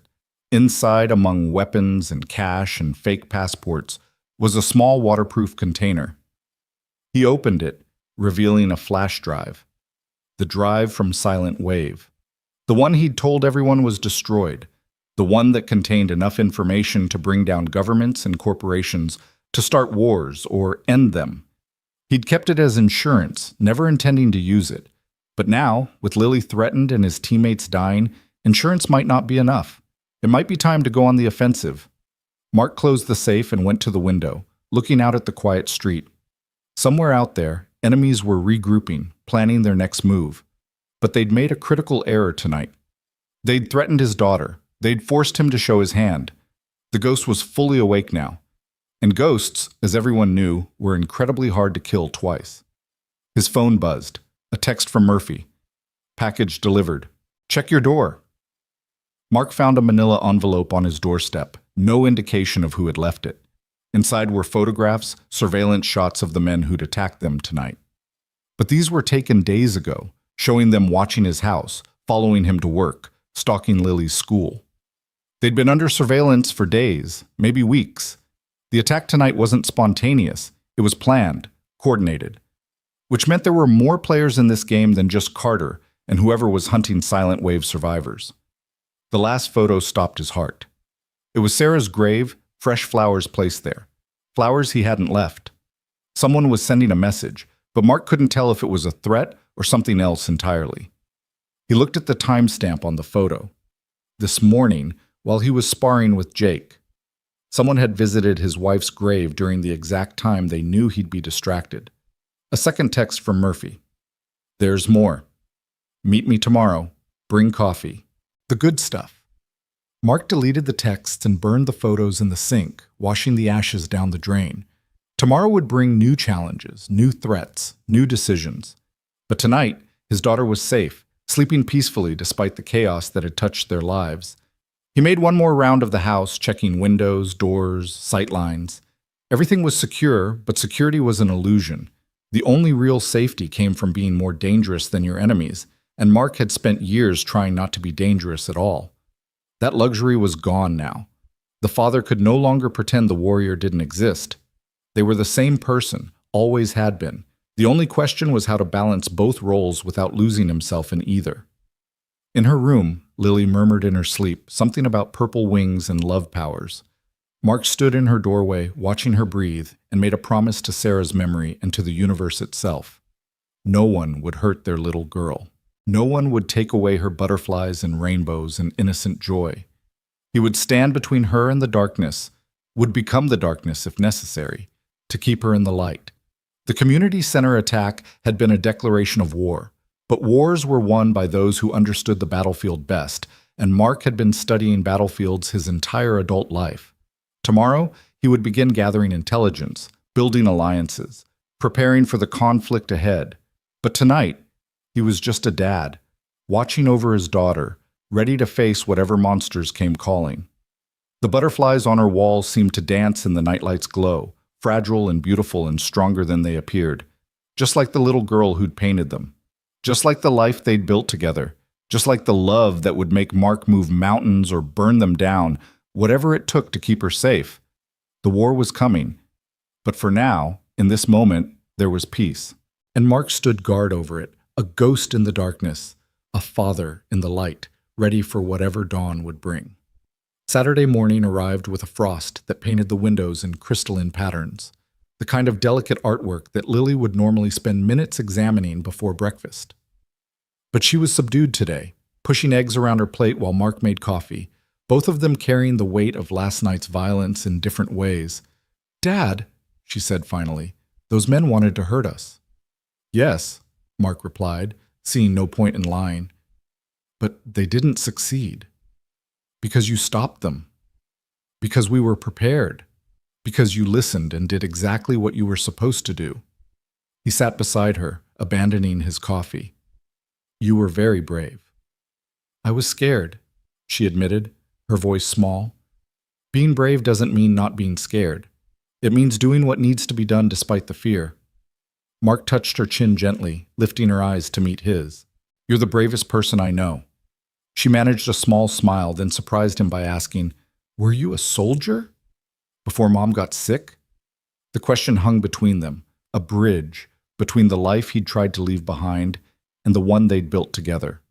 Mark had always known this moment would come, had rehearsed various answers, but none of them seemed adequate now. "Something like that," he said carefully. "I helped protect people." "Is that why those men came? Because of something you did before?" "I think so, yes." Lily absorbed this information with the remarkable adaptability of children, then asked the question that mattered most to her. "Are more bad men coming?" "Maybe." but I won't let them hurt you. Promise? With my whole heart. She nodded, seemingly satisfied, and returned to her breakfast with slightly more enthusiasm. Mark's phone buzzed. Murphy, with an address and a time. The meeting would have to wait until he could arrange protection for Lily. As if reading his thoughts, his daughter said, "Can I stay with Mrs. Chen today? She said she'd teach me Chinese watercolor techniques if I ever had a free Saturday." Mrs. Chen lived in a secure building with good sight lines and limited access points. More importantly, she was former Taiwanese intelligence, though she'd never admitted it directly. Her retirement to teaching art was cover as much as passion. She'd keep Lily safe. Mark made the call, and Mrs. Chen agreed immediately, her tone suggesting she understood more than he was saying. They drove over together, Mark taking a circuitous route, checking for tails. The city was waking up slowly, families heading to soccer games and farmers' markets, living lives untouched by the shadows that had crept into his. Mrs. Chen met them at her door, her weathered face kind but her eyes sharp. "Lily, I have special paper from Beijing perfect for butterfly paintings." As Lily eagerly followed her inside, Mrs. Chen caught Mark's arm. "How long?" "Few hours, maybe more." "She'll be safe." It wasn't a question. Mrs. Chen's apartment was a fortress disguised as an artist's studio, with reinforced doors, bulletproof glass, and several escape routes Mark had identified the first time Lily had visited. "Thank you," Mark said, meaning more than just the babysitting. "We protect our own," Mrs. Chen replied simply, then closed the door with the series of locks clicking into place. Murphy had chosen a diner on the outskirts of town, the kind of place where truckers and shift workers grabbed coffee and nobody asked questions. Mark found him in a back booth, looking older than his years but with eyes that missed nothing. "You look like hell," Murphy said by way of greeting. "Thanks. You said you had information?" Murphy slid a tablet across the table. Silent Wave wasn't what we thought. None of it was. Mark looked at the screen, seeing classified documents that shouldn't exist, satellite imagery that had supposedly been destroyed, communication intercepts that told a different story than the official report. "We weren't sent to retrieve terrorist financing records," Murphy continued. "That was cover. The real target was this." He swiped to a new image, a photograph of a young girl, maybe 12 years old, with distinctive heterochromatic eyes, one blue, one green. "Who is she?" "Natasha Volkov, daughter of Russian operative Viktor Volkov and American asset Margaret Chen, the product of a Cold War romance that went sideways. She has a unique genetic marker that makes her immune to certain biological weapons, weapons that officially don't exist." Mark studied the photo, pieces clicking into place. Someone wanted to weaponize her immunity. Or protect it. Depends on which report you believe. The Russians thought we had her. We thought the Russians grabbed her in the chaos. But according to this, Murphy swiped again, showing a death certificate, she died in the crossfire. But her body was never recovered. And now, 7 years later, someone's killing everyone who was there that night. You think she's alive? I think someone knows what really happened to her, and they're cleaning house before that information gets out. Murphy leaned back, his coffee untouched and cold. There's more. Remember Thompson? He died in the initial ambush. That's what we were told. But I found this in some NSA intercepts from last month. The image was grainy, taken from a distance, but the face was unmistakable. Staff Sergeant Derek Thompson, very much alive, sitting at a cafe in Budapest. Son of a bitch, Mark breathed. How many of us actually died that night? That's the million-dollar question. The official report says everyone except you and now Reed. But we've got confirmed sightings of at least 6 teammates, and now Thompson makes 7. Either someone's doing a hell of a job with lookalikes, or Silent Wave was compartmentalized beyond anything we understood. Mark's mind was racing. If Thompson was alive, if half the team had survived, then the entire narrative of Silent Wave was fabricated, which meant someone had orchestrated not just a mission, but an elaborate deception that had lasted 7 years. Why now? Mark asked. Why start hunting survivors after all this time? Something changed 3 weeks ago. Murphy pulled out a newspaper clipping from a French paper. Recognize her. The woman in the photo was professionally dressed, addressing the UN Council on Human Rights. But those eyes, one blue, one green, were unmistakable. Natasha Volkov, Mark said quietly. She's alive. Going by the name Dr. Natalie Voss now, prominent advocate for biological weapons treaties. And according to my sources, she's been asking questions about a certain military operation from 7 years ago. She's looking for us. Or someone wants us to think she is. Either way, the timing's not coincidental. She surfaces, and suddenly silent wave survivors start dying. Mark's phone rang. Mrs. Chen. We have visitors, she said calmly, but Mark heard the tension underneath. 3 men, professional, watching the building. Don't engage. I'm 10 minutes out. Lily's safe. We're in the special room. The special room, Mrs. Chen's panic room, disguised as a supply closet.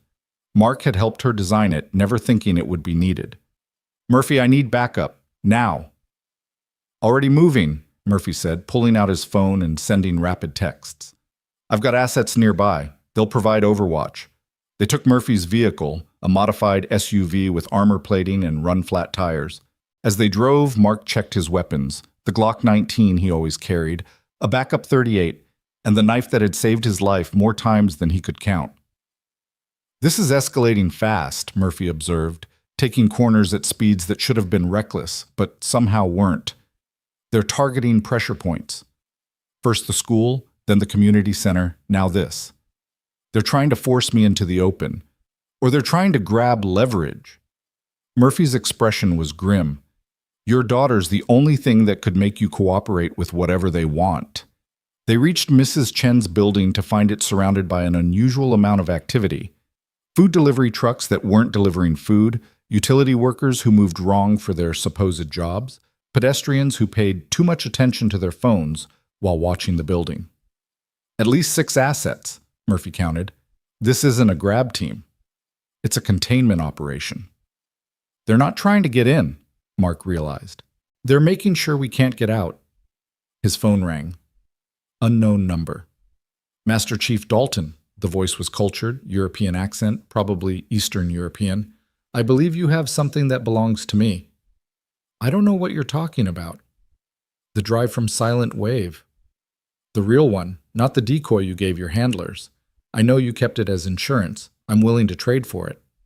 Trade what? Your daughter's safety, of course, and perhaps some answers about that night, about who really died and who really lived, about why you were sent there in the first place. Mark gestured to Murphy to trace the call, but Murphy was already working on it, fingers flying over his equipment. I'm listening, Mark said, buying time.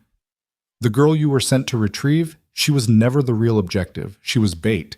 The entire operation was designed to eliminate your unit, but not for the reasons you think. Enlighten me. Your team had become too effective, too independent. You'd learned things through your operations that certain people needed to keep buried. Silent Wave was supposed to be a clean sweep. Eliminate the team while making it look like a failed operation. But it actually failed. Did it? Half your team survived, scattered to the wind with new identities. The girl lived, hidden and protected, until she could disappear into a new life. And you kept the drive, the real proof of what happened. I'd say the operation succeeded perfectly, just not in the way anyone intended. Murphy held up his tablet. He had a location. The call was coming from inside Mrs. Chen's building. You're already inside, Mark said. Very good. Your reputation is deserved. I'm in apartment 4B, 3 floors below your daughter. I came alone as a sign of good faith. Will you meet me, or shall we continue this elaborate dance until someone gets hurt? Mark looked at Murphy, who shrugged. It was clearly a trap, but sometimes the only way out of a trap was through it. 5 minutes. If I don't like what I hear, you won't leave that apartment alive. Dramatic but fair. I'll leave the door open. Mark entered the building through the service entrance, Murphy providing overwatch from across the street. The surveillance teams didn't try to stop him. Apparently this meeting was what they'd been orchestrating all along.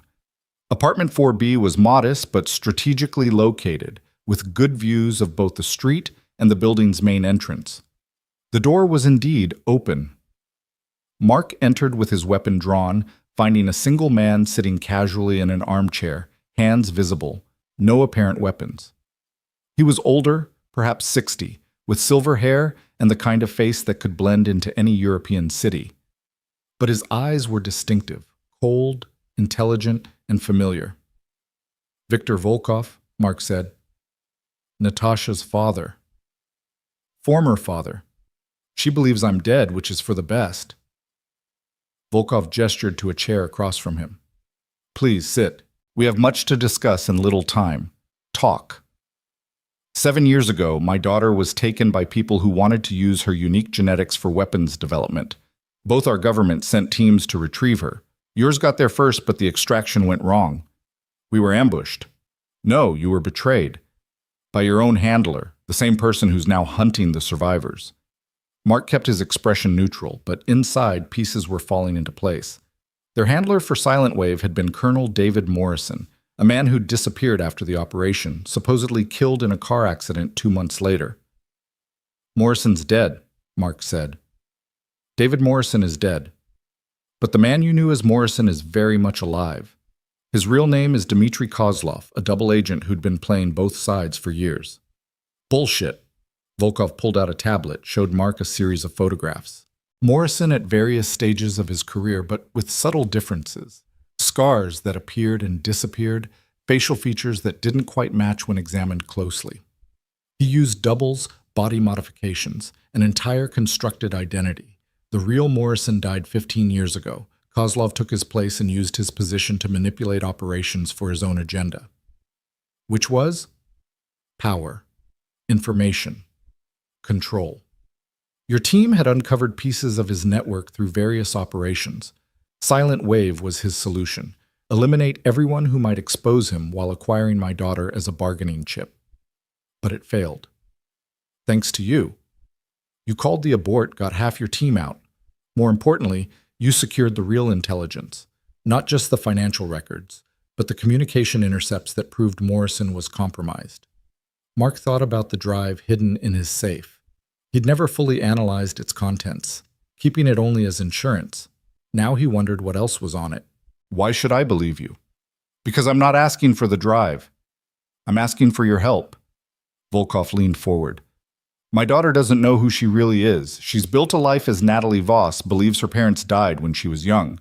But Kozlov knows she's alive, knows her genetics could still be valuable. He's eliminating Silent Wave survivors not to hide the past, but to clear the board for a new operation, to grab her again. Yes, and this time there won't be a team to stop him. Mark's phone buzzed. Mrs. Chen. All clear. Visitors gone. The surveillance teams had pulled back. Either this meeting had achieved its purpose or something else was happening. I need proof, Mark said. Something more than photos and theories. Volkov stood, walked to the window. Tomorrow, 1400 hours, Thompson will contact you. He's been Kozlov's asset for years, the inside man who helped orchestrate Silent Wave. He'll offer you a deal, the drive for your daughter's safety and new identities for both of you. How do you know this? Because I've been tracking Kozlov for 7 years. I know his patterns, his assets, his plans. Thompson's offer will be genuine, but acceptance means Kozlov wins. He gets the evidence that could expose him and eliminates the last person who could identify him, you. Why do you care? Your daughter's safe. For now. But Kozlov's moving towards something bigger. The bioweapon programs my daughter's immunity could unlock. He wants to sell that capability to the highest bidder. Imagine a world where one side could deploy biological weapons their enemies couldn't defend against. The implications were staggering. It would shift the entire global balance of power, make nuclear weapons obsolete. Wars would be won with viruses, not missiles. What do you propose? We work together. You have the evidence to expose Kozlov. I have the resources to protect your daughter and eliminate his network. Together we can end this before it truly begins. Mark stood, decision made. I need to verify what you've told me. If Thompson contacts me tomorrow as you predict, we'll talk again. Fair enough. Volkov handed him a card with only a phone number. When you're ready. But don't wait too long. Kozlov's patience is not infinite, and your daughter's safety becomes less certain with each passing day. Mark left the apartment, finding Murphy waiting in the hallway. I heard everything, Murphy said, tapping his earpiece. Could be truth, could be an elaborate con. Only one way to find out. We wait for Thompson's call. They retrieved Lily from Mrs. Chen's panic room, finding her calmly painting with watercolors as if nothing had happened. The resilience of children never ceased to amaze Mark. "Did you finish your business, Dad?" Lily asked, not looking up from her work. "For now, sweetheart." "Good. Look, I painted you." The painting showed a figure standing between a small girl in dark shadows, arms spread wide like wings, like a butterfly, but also like a shield. "It's beautiful," Mark said, throat tight. "Mrs. Chen taught me about negative space," Lily explained, "how sometimes what you don't paint is as important as what you do." The wisdom in that observation wasn't lost on Mark. The spaces between the lies, the gaps in the official story, the absence where truth should be, those negative spaces were painting a picture of their own.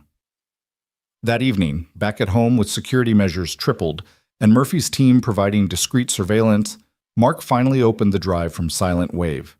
Not the decoy he'd given his handlers, but the real one, hidden for 7 years. What he found changed everything. Communication intercepts between Morrison and unknown parties, discussing the elimination of his team. Financial records showing payments to Thompson and 2 other team members who'd supposedly died. Medical files on Natasha Volkov that detailed not just her immunity, but something else. She was pregnant during the operation. Someone had been experimenting on her, using her unique genetics to create something new. But most damning was a video file, corrupted but partially recoverable. It showed Morrison meeting with someone whose face was obscured, but whose voice was clear. They were discussing the real purpose of Silent Wave, not to retrieve or eliminate anyone, but to test a new bioweapon on Mark's team. The ambush site had been prepared with an aerosol agent that should have killed everyone within minutes. The fact that half the team survived meant something had gone wrong, or perhaps right, from a certain perspective. Mark's phone rang at exactly 1400 hours the next day, just as Volkov had predicted. "Ghost," Thompson's voice was exactly as Mark remembered. "We need to talk." "I thought you were dead, Thompson." "We're all dead, officially. But official's never been our strong suit, has it?" "What do you want?" "To make a deal. You have something my employer needs. I'm authorized to offer you everything, new identities, enough money to disappear forever, and most importantly, guaranteed safety for your daughter. In exchange for the drive. The real one. We know you kept it." Mark was silent, processing. Volkov had been right about the contact, the timing, even the offer, which meant he was probably right about the rest. "I need time to think. 24 hours, then the offer expires and other methods become necessary." The line went dead. Mark looked at Lily, who was doing homework at the kitchen table, humming softly to herself. She'd adapted to their new reality with remarkable grace, accepting the security measures and constant vigilance as just another aspect of life with Dad. His phone buzzed. A text from Ava. "We need to meet." "I found something." An hour later, after dropping Lily at another secured location with Mrs. Chen, Mark met Ava at a park on the edge of town. She looked tired, stressed in a way that went beyond physical exhaustion. "I've been digging into Morrison's files," she said without preamble, "using some contacts at Naval Intelligence." Mark, he knew. Knew what? About Sarah, about her cancer. The medical reports show she was exposed to a chemical agent 2 years before diagnosis, the same signature as weapons Morrison's unit had access to. The world tilted. Mark had to sit down on a nearby bench, his legs suddenly unable to support him. "He poisoned my wife?" "I think so. You were getting too close to something in your investigations. Sarah was leverage, a way to control you, get you emotionally compromised, distracted. But she got sick after I retired. The agent has a long incubation period. By the time symptoms appeared, there'd be no way to trace it back." Ava sat beside him, her hand briefly touching his. "I'm sorry, Mark. I'm so fucking sorry." Rage built in Mark's chest, cold and purposeful. Not the hot anger of immediate betrayal, but the frozen fury of premeditated vengeance. Morrison, Kozlov, had killed Sarah as surely as if he'd put a gun to her head, had made Mark watch her waste away, had left Lily motherless, all to protect his secrets. "Where is he?" "I don't know yet, but Thompson might." Mark stood, decision crystallizing. Then we take Thompson. Find out what he knows. That's not the Mark Dalton way. You're the one who finds peaceful solutions. That man died with his wife. What's left is someone who's very good at war. Mark looked at Ava, and she saw something in his eyes that made her step back. They took Sarah from me. They threatened Lily. There's no peaceful solution anymore. What about your daughter? She needs her father, not a weapon. She needs to be safe, and she won't be until every last one of them is gone. They spent the rest of the day planning. Thompson would expect Mark to come alone to whatever meeting he proposed. But Mark wouldn't be alone. Murphy's assets, Ava's resources, even Volkov's network if necessary, they'd all converge to end this. That night, Mark sat with Lily as she prepared for bed. She was drawing again, always drawing, processing the world through art the way her mother had.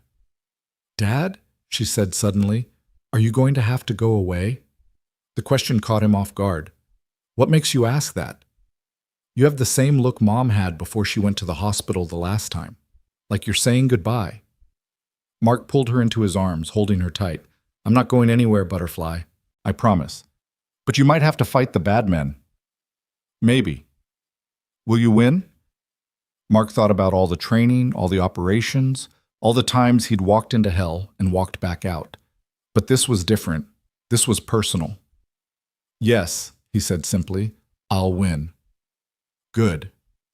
Lily pulled back, looking at him with those green eyes that were so much like Sarah's. "Because I already lost Mom. I can't lose you too." "You won't. Ever." Later, after Lily was asleep, Mark stood in his garage looking at the tactical gear he'd hidden there. Body armor that had saved his life in countless operations. Weapons that were extensions of his will. Equipment that could turn a single man into a force multiplier. He thought this part of his life was over. Had tried to bury Ghost and become just Mark, just Dad. But some ghosts refused to stay buried. Some debts demanded payment in blood. His phone rang. Thompson again. "Tomorrow, noon, the abandoned warehouse on Route 7. Come alone. Bring the drive." "I'll be there." "Smart choice, Ghost. This is the best way to keep your daughter safe." Mark hung up without responding. Thompson had no idea what was coming. None of them did. They'd awakened something that should have been left sleeping, had threatened the one thing that mattered more than life itself. Tomorrow, the ghost would rise one last time. And when the dust settled, either Mark and Lily would be free, or he'd take everyone involved down with him. There were no other options, no middle ground. He looked at the photo of Sarah he kept in the garage, her smile radiant despite the chemo. She'd made him promise to be happy, to find peace, to raise Lily with love instead of loss. "I'm sorry, baby," he whispered to the photo. "I tried to be what you wanted. But they won't let us have peace, so I have to be what I was trained to be one more time." The photo smiled back, unchanging, and Mark could almost hear her voice. "Protect our baby. Whatever it takes. Whatever it takes." The butterfly drawings on Lily's wall might represent transformation and beauty, but butterflies started as caterpillars, and before they could fly, they had to dissolve into primordial soup, restructuring themselves completely. Tomorrow, Mark would dissolve the peaceful facade and restructure himself into something necessary, something dangerous, something final. The war was no longer coming. It had arrived, and Master Chief Mark Dalton, call sign Ghost, was ready to end it once and for all. The warehouse on Route 7 stood like a monument to industrial decay, its corrugated walls bleeding rust in patterns that looked like dried blood in the noon sun. Mark parked his truck a quarter-mile away, in the lot of an abandoned gas station where Murphy's team had established their overwatch position. He could feel them watching through scopes, calculating angles, preparing for violence that might never come or might explode in seconds. "Comms check." Murphy's voice crackled in his earpiece, barely audible. "Lima Charlie," Mark responded, loud and clear. "Ava's in position on the north side. I've got 2 shooters on the roof of the building across the street. Thompson arrived 20 minutes ago. 3 vehicles, at least 8 men. 8 men for what was supposed to be a simple exchange. Thompson wasn't taking chances, which meant he probably wasn't planning to let Mark leave alive, regardless of whether he brought the drive. Mark checked his equipment one final time. The Glock 19 in his shoulder holster, the backup 38 on his ankle, the ceramic knife that wouldn't show up on metal detectors, and the real surprise, a small device Murphy had provided that would scramble electronic signals within a 50-foot radius when activated. The drive in his pocket was real, but corrupted, its data deliberately damaged to buy time if things went sideways. The walk to the warehouse felt longer than any approach he'd made in combat zones. This wasn't Afghanistan or Syria, where violence was expected. This was Colorado, 20 minutes from where his daughter was finger painting in art class, blissfully unaware that her father was walking into what might be his last mission. The main door was open, an invitation and a threat. Mark entered slowly, letting his eyes adjust to the dimness. The warehouse was mostly empty, abandoned machinery creating shadows and potential cover throughout the space. Thompson stood in the center, dressed in civilian clothes that didn't quite hide the bulletproof vest underneath. "Ghost," Thompson called out, his voice echoing. "Good to see you again." "Wish I could say the same." Mark stopped 30 feet away, hands visible but ready. "You look good for a dead man." Death was liberating.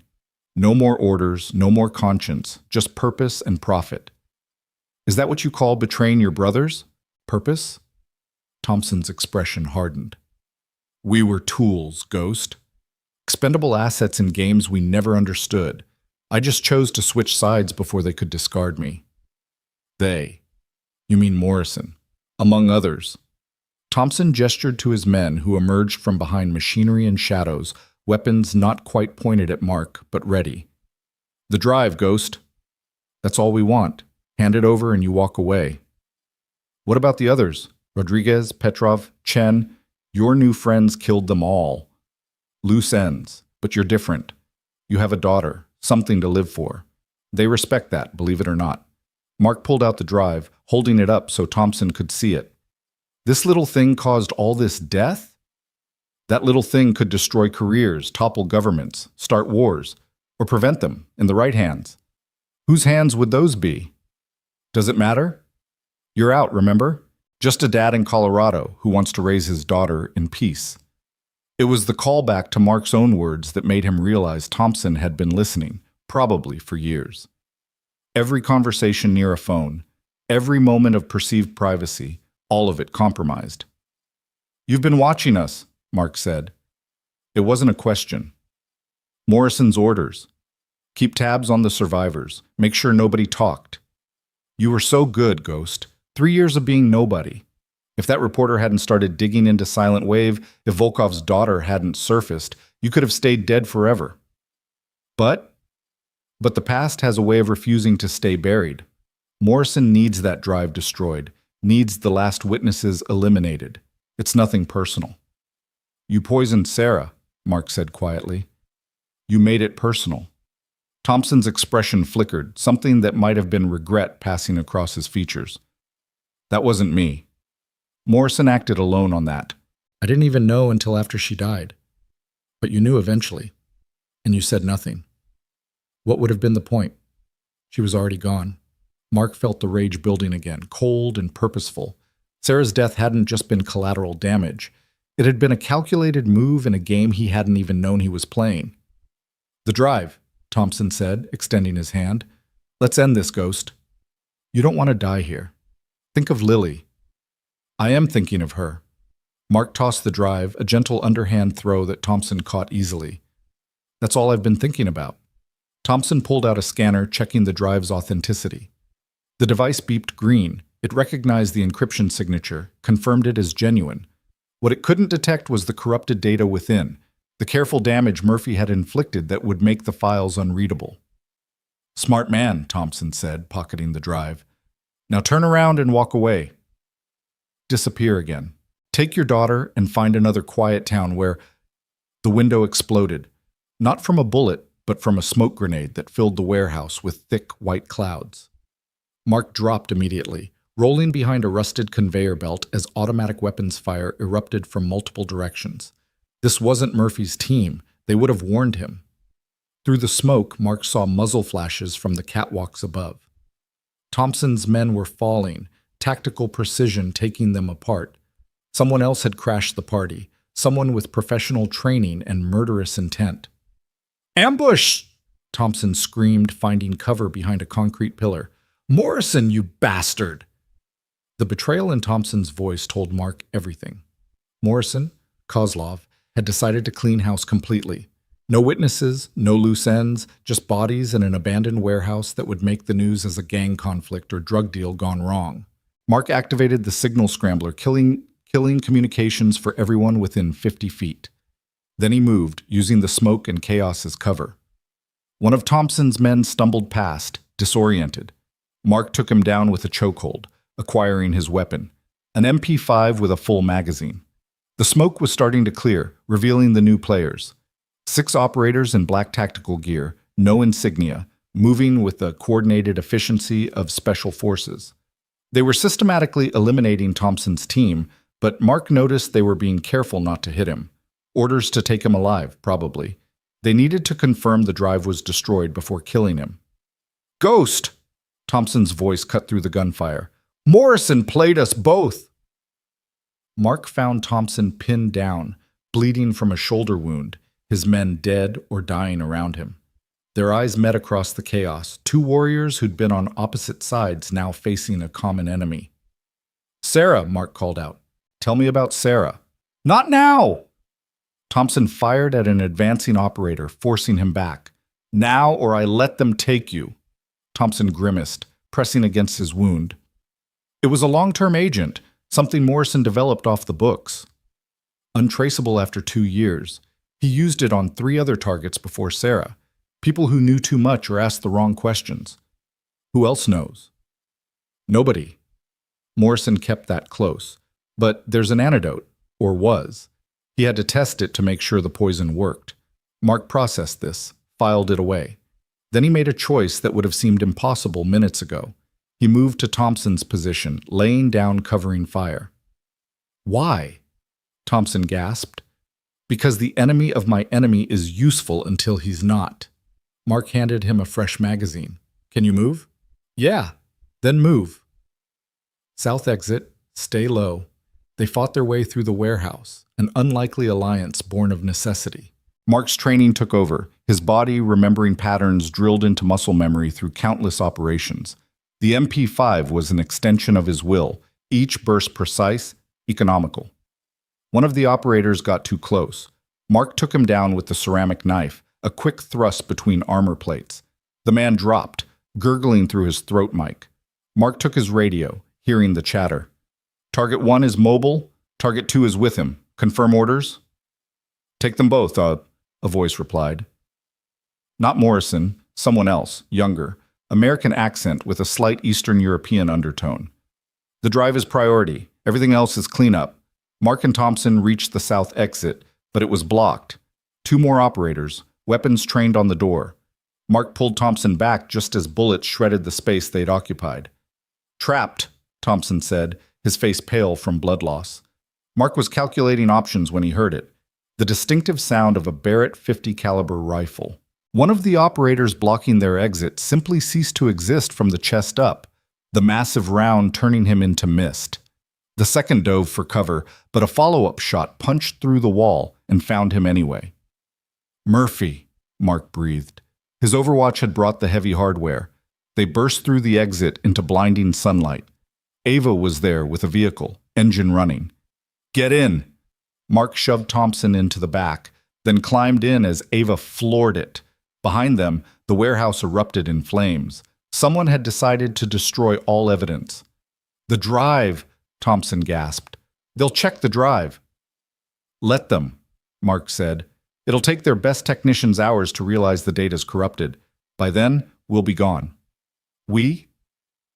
"You're going to tell me everything about Morrison. Then you're going to help me find him." Thompson laughed, bitter and pained. "You think I know where he is?" "He's Smoke Ghost, 10 identities, 20 safe houses. He could be anyone, anywhere. But you know how he thinks. His patterns, his resources." Mark turned to look at Thompson directly. "You help me find him, and I'll let you disappear. New identity, new life, just like Morrison promised but didn't deliver. And if I refuse, Then I leave you at the nearest hospital with a note explaining who you really are. Let the agencies fight over who gets to interrogate you first." Thompson was quiet for a moment, weighing options. "There's a place," he said finally, "a safe house in Wyoming. Morrison uses it for sensitive meetings. If he's going to ground, that's where he'll be." Ava drove them to one of Murphy's safe houses, a cabin in the mountains that looked rustic but had reinforced walls and enough surveillance equipment to rival a government facility. Murphy was already there, along with 2 of his men. "Thompson," Murphy said, his voice flat. "Should I shoot him now or later?" "Later," Mark said. "Maybe. Depends on how useful he is." They got Thompson medical attention. Murphy had a medic on his team who asked no questions. While Thompson recovered, Mark called Mrs. Chen. "How's my butterfly?" "Painting dragons today," Mrs. Chen replied. "Very fierce dragons who protect princesses. She seems to be processing recent events through art." "Let her. I'll be back tomorrow." "Be careful, Mark. The shadows have eyes today." It was code. She'd noticed surveillance. Mark wasn't surprised. After the warehouse incident, everyone would be watching, trying to figure out what happened and who survived. That evening, while Thompson slept off the painkillers, Mark, Ava, and Murphy planned. The Wyoming safe house was fortified, isolated, and probably trapped 6 ways to Sunday. A direct assault would be suicide. "We need bait," Ava said. "Something Morrison wants badly enough to come out of hiding." "The real drive," Mark said. "And me. That's suicide." "No, it's calculated risk. He needs confirmation the drive is destroyed and I'm dead. He'll want to do it personally. It's too important to trust to anyone else." Murphy pulled up satellite images of the Wyoming property. "It's a fortress. Motion sensors, cameras, probably mines on the approach roads. Even if we get in, getting out will be harder." "Unless we make him come to us," Mark said. "Thompson makes contact, says he has me and the real drive. Wants to make a deal. Morrison won't trust him after the warehouse, but he'll be curious enough to investigate. And then? Then we end this." They spent the night refining the plan, but Mark's mind kept drifting to Lily. She was the reason for all of this. Not revenge, not justice, but the simple need to ensure she could grow up without looking over her shoulder. Thompson woke around midnight, groggy but coherent. Mark interrogated him for hours, pulling out every detail about Morrison's operations. The network was larger than expected, reaching into multiple agencies, several governments. Silent Wave had been just one operation in a larger game. "He's building something," Thompson said eventually. "I don't know what, but Silent Wave was supposed to fund it. The bioweapon angle, your daughter's immunity, it's all connected to something bigger." "What kind of something?" "The kind that reshapes global power structures." He talked about making traditional warfare obsolete, about conflicts won without firing a shot. Biological warfare on a scale never before imagined. Targeted plagues that could eliminate specific ethnic groups or geographical populations. The ultimate weapon for ethnic cleansing or territorial expansion. "Volkov was right," Ava said quietly. "This is about more than just cleaning up loose ends." Mark made a decision. He pulled out the card Volkov had given him, dialed the number. "I wondered when you'd call," Volkov answered. "Morrison is Kozlov. You were right about everything." "I usually am." "What do you need?" "Resources. Morrison has a safe house in Wyoming. We're going to draw him out, but we need support." "Done. I'll have assets in place within 12 hours. Anything else?" "Your daughter. She needs to know the truth." "No." Volkov's tone was final. "She's built a life free from this darkness. I won't destroy that. Morrison knows she exists. Once he's done with us, he'll come for her." There was a long pause. "Then Morrison needs to die before that happens." "Agreed." Mark hung up and found Thompson watching him. "You're really going to war with Morrison." "I've been at war with Morrison since he killed my wife. I just didn't know it." "He'll destroy you. He has resources you can't imagine." "He has resources," Mark agreed, "but I have something he doesn't." "What's that?" "Nothing left to lose except my daughter. And that makes me the most dangerous thing he's ever faced." The next morning, Mark drove back to town, needing to see Lily before everything went down. He found her at school, watched from a distance as she played at recess. She was laughing, chasing friends, being a normal kid. It was everything he'd fought for, everything Sarah had wanted for her. Mrs. Chen appeared beside him, silent as always. "She knows something's happening," she said. "Children always do." "Is she scared?" "No, she trusts you completely. That's both beautiful and terrifying." "If something happens to me, it won't." Mrs. Chen's tone brooked no argument. "You'll come back to her. Men like you always find a way back to what matters. Men like me get people killed. Men like you keep others alive. There's a difference between a warrior and a killer, Mark. You've never forgotten that difference, even when the world tried to make you." That afternoon, Thompson made the call. Mark listened as he played his part perfectly, the betrayed operative looking to make a deal. Morrison was suspicious but interested. They agreed to meet at a neutral location, an abandoned airfield 50 miles from the Wyoming safe house. "He'll bring an army," Thompson warned after hanging up. "Let him," Mark said. "We'll bring something better." "What's that?" "The truth." Mark spent his last evening with Lily, helping with homework, making dinner together, reading bedtime stories. She curled against him on the couch, warm and trusting, while he read about brave princesses and clever dragons. "Dad," she said as he tucked her in, "when I grow up, I want to be like you." "You want to be a contractor who fixes houses?" She shook her head. "I want to be someone who protects people, who stands between the good people and the bad things." Mark's throat tightened. "That's a hard job, Butterfly." "I know, but someone has to do it. And you taught me that sometimes doing the right thing is hard but necessary." He kissed her forehead, wondering when she'd become so wise. "Sleep now. Dream of butterflies." "Dad?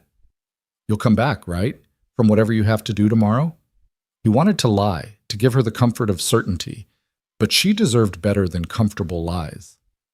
"I'll do everything in my power to come back to you." She nodded, accepting this truth the way children accept hard realities when presented honestly.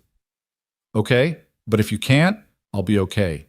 Mom taught me to be strong, and you taught me to be smart. I'll be okay." Mark held her until she fell asleep, then stood in her doorway for a long time, memorizing everything, the way her hair spread across the pillow, the slight smile on her sleeping face, the butterfly nightlight casting gentle shadows. This was what he was fighting for. Not revenge, not justice, but this moment of peace, multiplied by thousands of nights to come. The chance for Lily to grow up, fall in love, have children of her own, all without the shadow of his past darkening her future. He left before dawn, while she still slept. Mrs. Chen would take her to school, maintain normalcy. If everything went right, he'd be home for dinner. If everything went wrong, Mrs. Chen had instructions, resources, and the will to keep Lily safe. The team assembled at the airfield as the sun rose. Murphy's men had secured the perimeter. Ava had positioned herself with Overwatch. Volkov's assets were invisible but present, insurance against betrayal. Thompson sat in the center of it all, the drive visible in his hand, playing his role as bait. Mark was hidden, watching through a scope as vehicles approached. 3 SUVs, 2 escort trucks, enough firepower to level a city block. Morrison stepped out of the middle SUV, and Mark got his first look at the man who'd destroyed his life.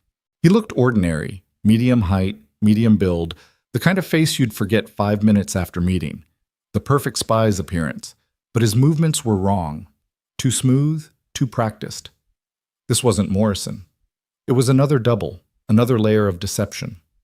"Shit," Murphy whispered over comms. "It's not him." Mark had seconds to decide. Abort and lose the chance, or adapt and find another way. He thought of Sarah, poisoned slowly while he watched helplessly. He thought of Lily, sleeping peacefully, trusting him to come home. "Execute," he said. The plan shifted. Instead of killing Morrison, they'd take his double alive, make him talk, follow the chain up until they found the real puppet master. Thompson stood as the fake Morrison approached, tension crackling between them. Words were exchanged, too quiet for the mics to pick up. The double examined the drive, pulled out a device to verify it. That's when Mark saw her. a figure on the ridge opposite his position, barely visible, setting up what looked like a sniper rifle. Not part of their team, not part of Morrison's. A third player. He adjusted his scope, caught a glimpse of the face. One blue eye, one green, visible for just a moment before she settled behind her rifle. Natasha Volkov. Natalie Voss. The girl from Silent Wave, all grown up and here to claim her own revenge. Everything was about to go sideways in ways no one had planned for. The ghost from Silent Wave wasn't the only one rising today. The past had come calling, and it brought friends. Mark made another choice, perhaps the most important of his life. Instead of calling out the new threat, he waited. Sometimes the best strategy was to let chaos reign and find opportunity in the storm. The first shot would start a war. The question was who would fire it, and whether anyone would survive the crossfire that followed. In his mind, Mark heard Lily's voice. Butterflies look fragile, but they survive storms. Time to weather the storm, time to see who was truly fragile, and who would emerge transformed.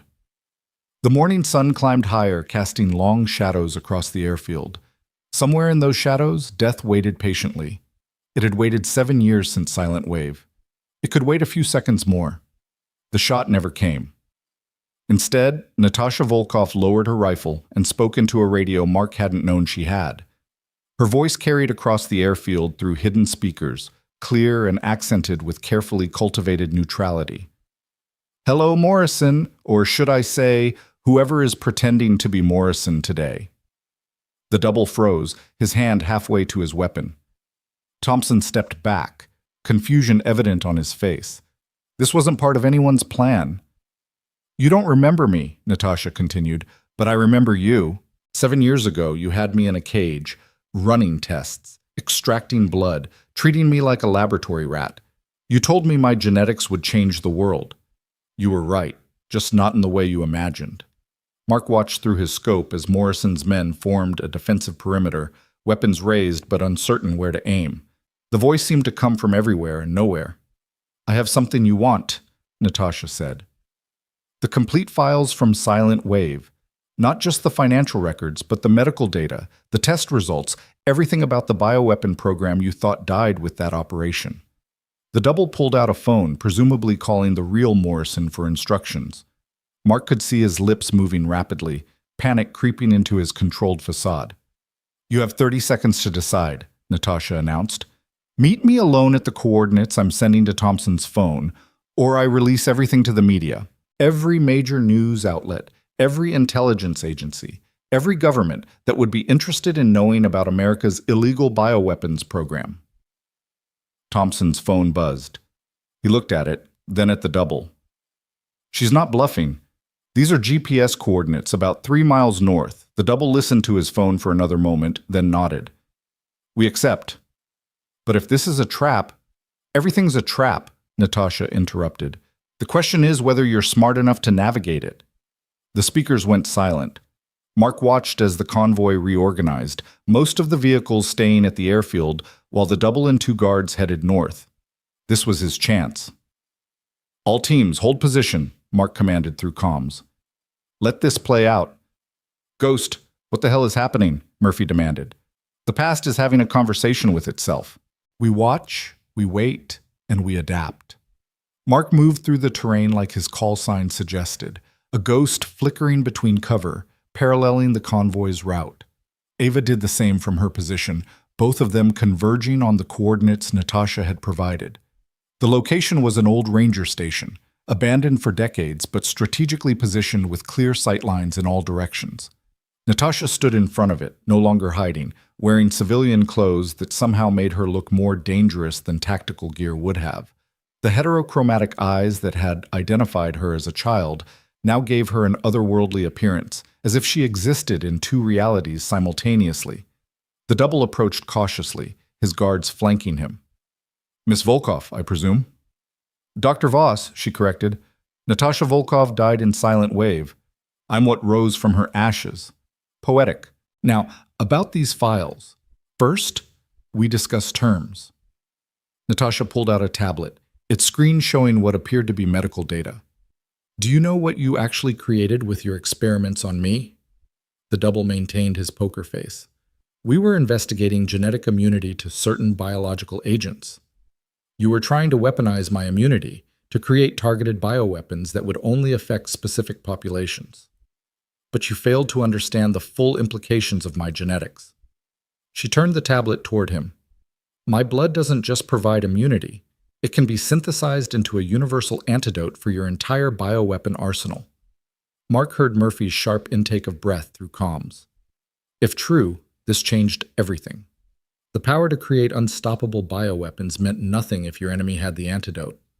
That's impossible, the double said, but uncertainty colored his voice.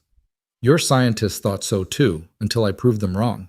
I've spent 7 years perfecting what you started, turning your weapon into a shield. Natasha smiled, cold and sharp. I've already distributed the formula to certain parties.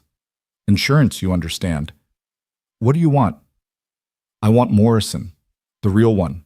I want the man who ordered my kidnapping, who killed my mother when she tried to protect me, who turned me into an experiment. The double was sweating now, despite the cool morning air. I don't know where... The shot came from nowhere, taking him in the chest. Not from Natasha, not from Mark's team, but from further out. The double crumpled, his guard spinning frantically, searching for the shooter. Predictable, a new voice said, and Mark's blood chilled as he recognized it. The real Morrison emerged from the ranger station behind Natasha, weapon trained on her head. You always were too emotional, too focused on revenge to see the bigger picture. Natasha didn't flinch.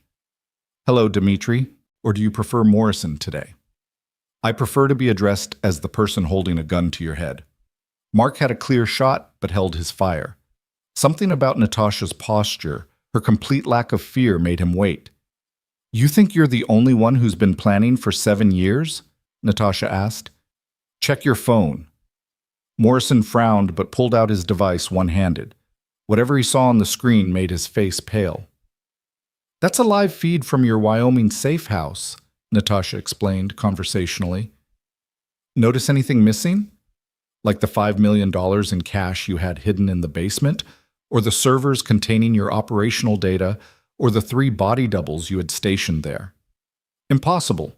That place was past tense.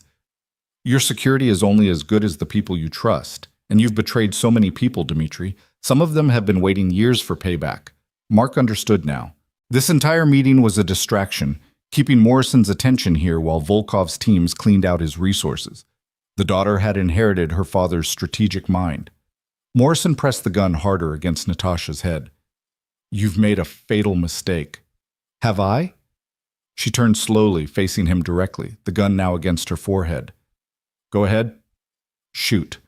But know that the moment I die, every intelligence agency in the world gets proof of your real identity, your operations, and most importantly, your connection to the bioweapon program that violates every international treaty America has signed. You're bluffing. I learned from my father. He never bluffs, and neither do I. The standoff stretched taut, 2 wills testing each other. Mark adjusted his position, finger on the trigger, ready to take the shot if Morrison's finger so much as twitched. Then Thompson moved.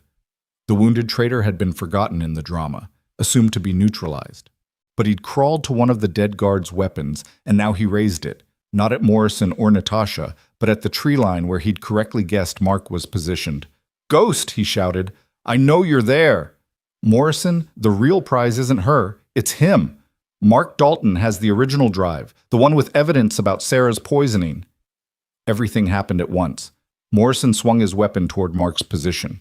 Natasha moved with inhuman speed, a concealed blade appearing in her hand and slashing across Morrison's wrist. Ava's rifle cracked from her position, taking Thompson in the shoulder and spinning him to the ground.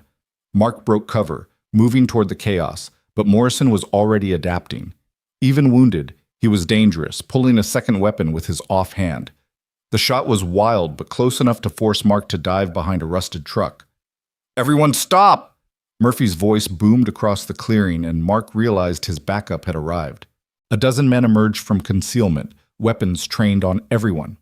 Nobody moves, nobody dies. Simple equation. Morrison laughed, bitter and sharp. You think this ends here? You have no idea what you're dealing with. The network I've built, the people I answer to, killing me just promotes my replacement." "Then we'll kill them too," Mark said, stepping out from cover, his weapon steady on Morrison. "However many it takes, however long it takes. You poisoned my wife. You threatened my daughter. This ends now." "Your wife was collateral damage," Morrison said dismissively.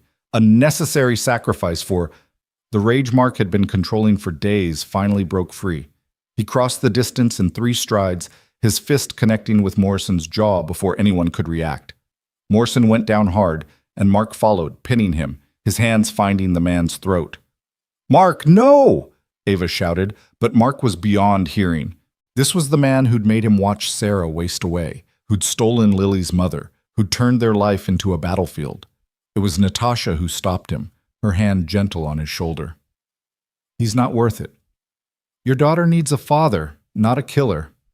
The words penetrated the rage, and Mark saw Lily's face in his mind. Not disappointed, but sad, the way she'd looked when he'd had to explain that Mommy wasn't coming home from the hospital. He released Morrison, who gasped and coughed, throat already bruising. Mark stood, brushing dirt from his clothes, the rage settling back into cold purpose. "You're right," he told Natasha. "He's not worth it. But he's going to pay anyway." Mark pulled out the real drive, the one he'd hidden for 7 years. "Everything's on here. Silent Wave, the bioweapons program, the assassination protocols, including the poison you used on Sarah and the others." Morrison's eyes fixed on the drive with desperate hunger. "That should have been destroyed." "Should have, but wasn't. Just like we should have died, but didn't." Mark turned to Murphy. "Can your people get him to a secure location?" "I want him kept alive, but uncomfortable." "With pleasure." As Murphy's men secured Morrison, Natasha approached Mark. "The antidote," she said quietly. "My blood can synthesize it. If your wife was exposed to the agent, I think she was. And if it's been less than 5 years—" "She's been dead for 3 years," Mark said, the words heavy as stones. "I'm sorry. But there might be others, people who were exposed but haven't shown symptoms yet. We could save them." Mark thought about the families of other operatives, innocent people who might be walking around with death ticking in their cells. "We'll need a list of everyone Morrison targeted. He'll never give it up willingly. Then we'll be creative about asking." Thompson groaned from where he lay, Ava's shot having disabled but not killed him. Mark walked over, looking down at the man who'd been his brother in arms before becoming his enemy. "You get one chance," Mark said. "Tell me everything about Morrison's network, and you disappear. Hold back anything, and you join him in whatever hole Murphy finds to drop him in." "I need medical attention," Thompson gasped. "You need to start talking. Medical attention comes after useful information."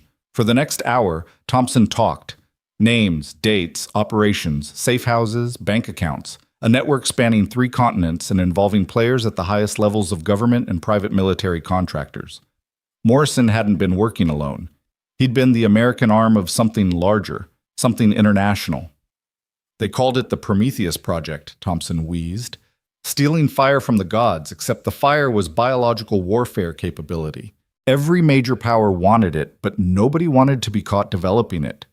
So they outsourced to people like Morrison," Ava said, understanding dawning on her face. "Black budget operations using special forces teams as unwitting test subjects. Silent Wave was supposed to test the latest iteration, but you all survived longer than expected." "Because of her," Mark said, nodding toward Natasha.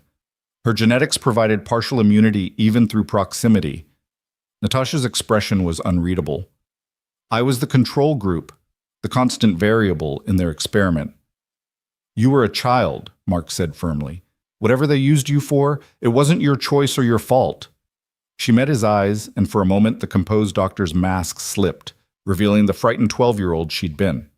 Then it was back, locked away with all the other traumas that shape survivors. Murphy's team loaded Morrison and Thompson into separate vehicles. Before they drove away, Morrison managed one last threat. "You have no idea what you've started, Ghost. The people I work for don't forgive, don't forget. They'll come for you, for your daughter, for everyone you've ever cared about." "Let them come," Mark said. "I'll be waiting." As the convoy disappeared, Volkov emerged from the tree line. Mark hadn't known he was there, but wasn't surprised. The old spy moved like his daughter, present and absent simultaneously. "You did well," Volkov told Mark. "Both of you," he added, looking at his daughter for the first time in 7 years. "Hello, Papa," Natasha said softly in Russian. "You were supposed to stay hidden, stay safe," Volkov replied in the same language. "Safety is an illusion. You taught me that." They embraced briefly, awkwardly, two people who loved each other but had been shaped by loss into weapons rather than family. "What happens now?" Ava asked, ever practical. "Now we dismantle Morrison's network," Mark said. "Every asset, every operation, every connection, we pull it all down. That could take years," Murphy pointed out. "Then it takes years. But my daughter grows up in a world where these people don't exist." "And the Prometheus Project?" Natasha asked. "Morrison was just one tentacle of something much larger." Mark looked at the assembled group, soldiers, spies, survivors all. Each scarred, each carrying ghosts, but each still standing. "Then we cut off every tentacle until we find the head," he said. "And then we kill it." "That's declaring war on some of the most powerful people in the world," Volkov warned. "They declared war first when they killed Sarah, when they turned children into experiments, when they treated human lives as acceptable losses." Mark's voice carried the weight of command he'd thought left behind. "I tried to be just Mark, just a dad, but they wouldn't let me. So now they get Ghost, and everyone who stands with him." "I'm in," Ava said immediately. "My resources are yours," Volkov added. "I believe I owe you about $3 million worth of assistance," Murphy said with a grin. "Morrison's safe house was very profitable." Natasha was quiet for a moment, then, "I've spent 7 years preparing for this. I have resources, connections, and most importantly, the antidote to their weapons. If we're going to war, we go properly equipped." Mark nodded, feeling something shift inside him. For 3 years, he'd tried to run from what he was, to bury Ghost and be just Mark. But that was like asking a sword to be a plowshare. Possible, but denying its essential nature. "There's something else," Natasha said, pulling out a sealed envelope. "This was in Morrison's safe house, addressed to you." Mark recognized Sarah's handwriting immediately. His hands shook as he opened it, finding a letter dated just weeks before her death. "My dearest Mark, if you're reading this, then you've learned the truth about my illness. Please don't blame yourself. We both knew your past might catch up eventually. I made peace with it the day I fell in love with you. I know you'll want revenge. That's who you are. A protector, a warrior, someone who stands between evil and innocent. But remember that Lily needs a father more than she needs an avenger. Find the balance, my love. Be the Ghost when necessary, but always come home to be dad. Teach our daughter to be strong but gentle, fierce but kind. Teach her that butterflies might look fragile, but they change the world just by existing. All my love, always. Sarah P.S. I hid something for you in Lily's baby album. Page 12. You'll know when you need it." Mark folded the letter carefully, placing it in his chest pocket, over his heart. Sarah had known. Somehow, she'd known this day would come. "We should go," Murphy said gently. "This location's been compromised. Too many shots fired, too many witnesses." They dispersed, each to their own vehicle, their own preparation. But Mark sat for a moment in his truck, looking at the abandoned ranger station where so much had changed in so little time. His phone rang. Mrs. Chen. "Lily's asking for you," she said. "She says she finished a new painting and needs to show you immediately. Tell her I'm on my way." "Mark? Is it finished?" He thought about Morrison in custody, Thompson bleeding out his secrets, the network still vast and dangerous, but no longer hidden. "It's just beginning," he said, "but the immediate threat is handled." "Good. Lily needs her father tonight, not the Ghost." Mark drove home, watching the mirrors from habit, but finding only normal traffic. At Mrs. Chen's building, he found Lily in the studio, covered in paint and grinning. "Dad!" "Look!" She held up her latest creation, a figure standing between light and shadow, 1 foot in each world. But instead of being torn apart, the figure was whole, balanced, and behind it, barely visible, were wings. "It's you," she said proudly. "Mrs. Chen taught me about duality in art. How sometimes things can be two things at once, and that's okay. Mark hugged her tight, paint and all. It's perfect, Butterfly. Are the bad men gone? The ones who were close are gone. But there might be others further away. Lily pulled back, looking at him with those wise green eyes. But you'll stop them too, right? Like you stopped these ones? Yes. Good. Can we have pizza for dinner? The shift from existential threats to dinner plans was so perfectly Lily that Mark laughed, really laughed, for the first time in days. Pizza sounds perfect. They went home together, Lily chattering about her day, her friends, her art. Normal things, precious things. Mark listened while part of his mind planned, strategized, prepared for the war to come. That night, after Lily was asleep, he retrieved Sarah's baby album. Page 12 showed Lily at 3 months old, grinning toothlessly at the camera. But behind the photo was another envelope, this one containing a small key and an address. Mark recognized it, a storage unit Sarah had rented years ago for her art supplies. He'd kept paying for it after her death, unable to let go of that piece of her. He'd go tomorrow, see what final gift Sarah had left him. But tonight, he stood guard over his daughter's sleep, a ghost watching over an angel, ready for whatever dawn might bring. The war Morrison had warned about was coming. The Prometheus Project, the international conspiracy, the bioweapons program, it all needed to be destroyed. But Mark had something now he hadn't had before. Allies, resources, and most importantly, purpose. He pulled out his phone, created a group text with Ava, Murphy, and Volkov. Tomorrow, we start planning. The real war begins now. The responses came quickly, each confirming their commitment. Even Natasha, somehow added to the group, replied with a simple, "Ready." Mark put the phone away and checked on Lily one more time. She slept peacefully, surrounded by her butterfly drawings, safe in her cocoon of innocence. But caterpillars eventually became butterflies, and butterflies, despite their delicate appearance, were some of nature's most resilient creatures. "Your mom was right," he whispered to his sleeping daughter. "Butterflies change the world just by existing, and you, my little butterfly, have already changed mine." Tomorrow would bring challenges. Morrison's network would retaliate. The Prometheus Project would protect itself. The powerful people who'd invested in bioweapons wouldn't simply accept defeat. But tonight, in this moment, a father stood watch over his daughter, and that was enough. The ghost could wait until tomorrow. Tonight, he was just Mark, just Dad, just a man who'd found something worth fighting for, and people worth fighting alongside. The butterfly painting seemed to flutter in the nightlight's glow, a reminder that transformation was possible, that beautiful things could emerge from darkness, that sometimes the most fragile-looking creatures were the strongest of all. The war was coming, but for tonight, there was peace. And in that peace, Mark found the strength he'd need for all the battles ahead.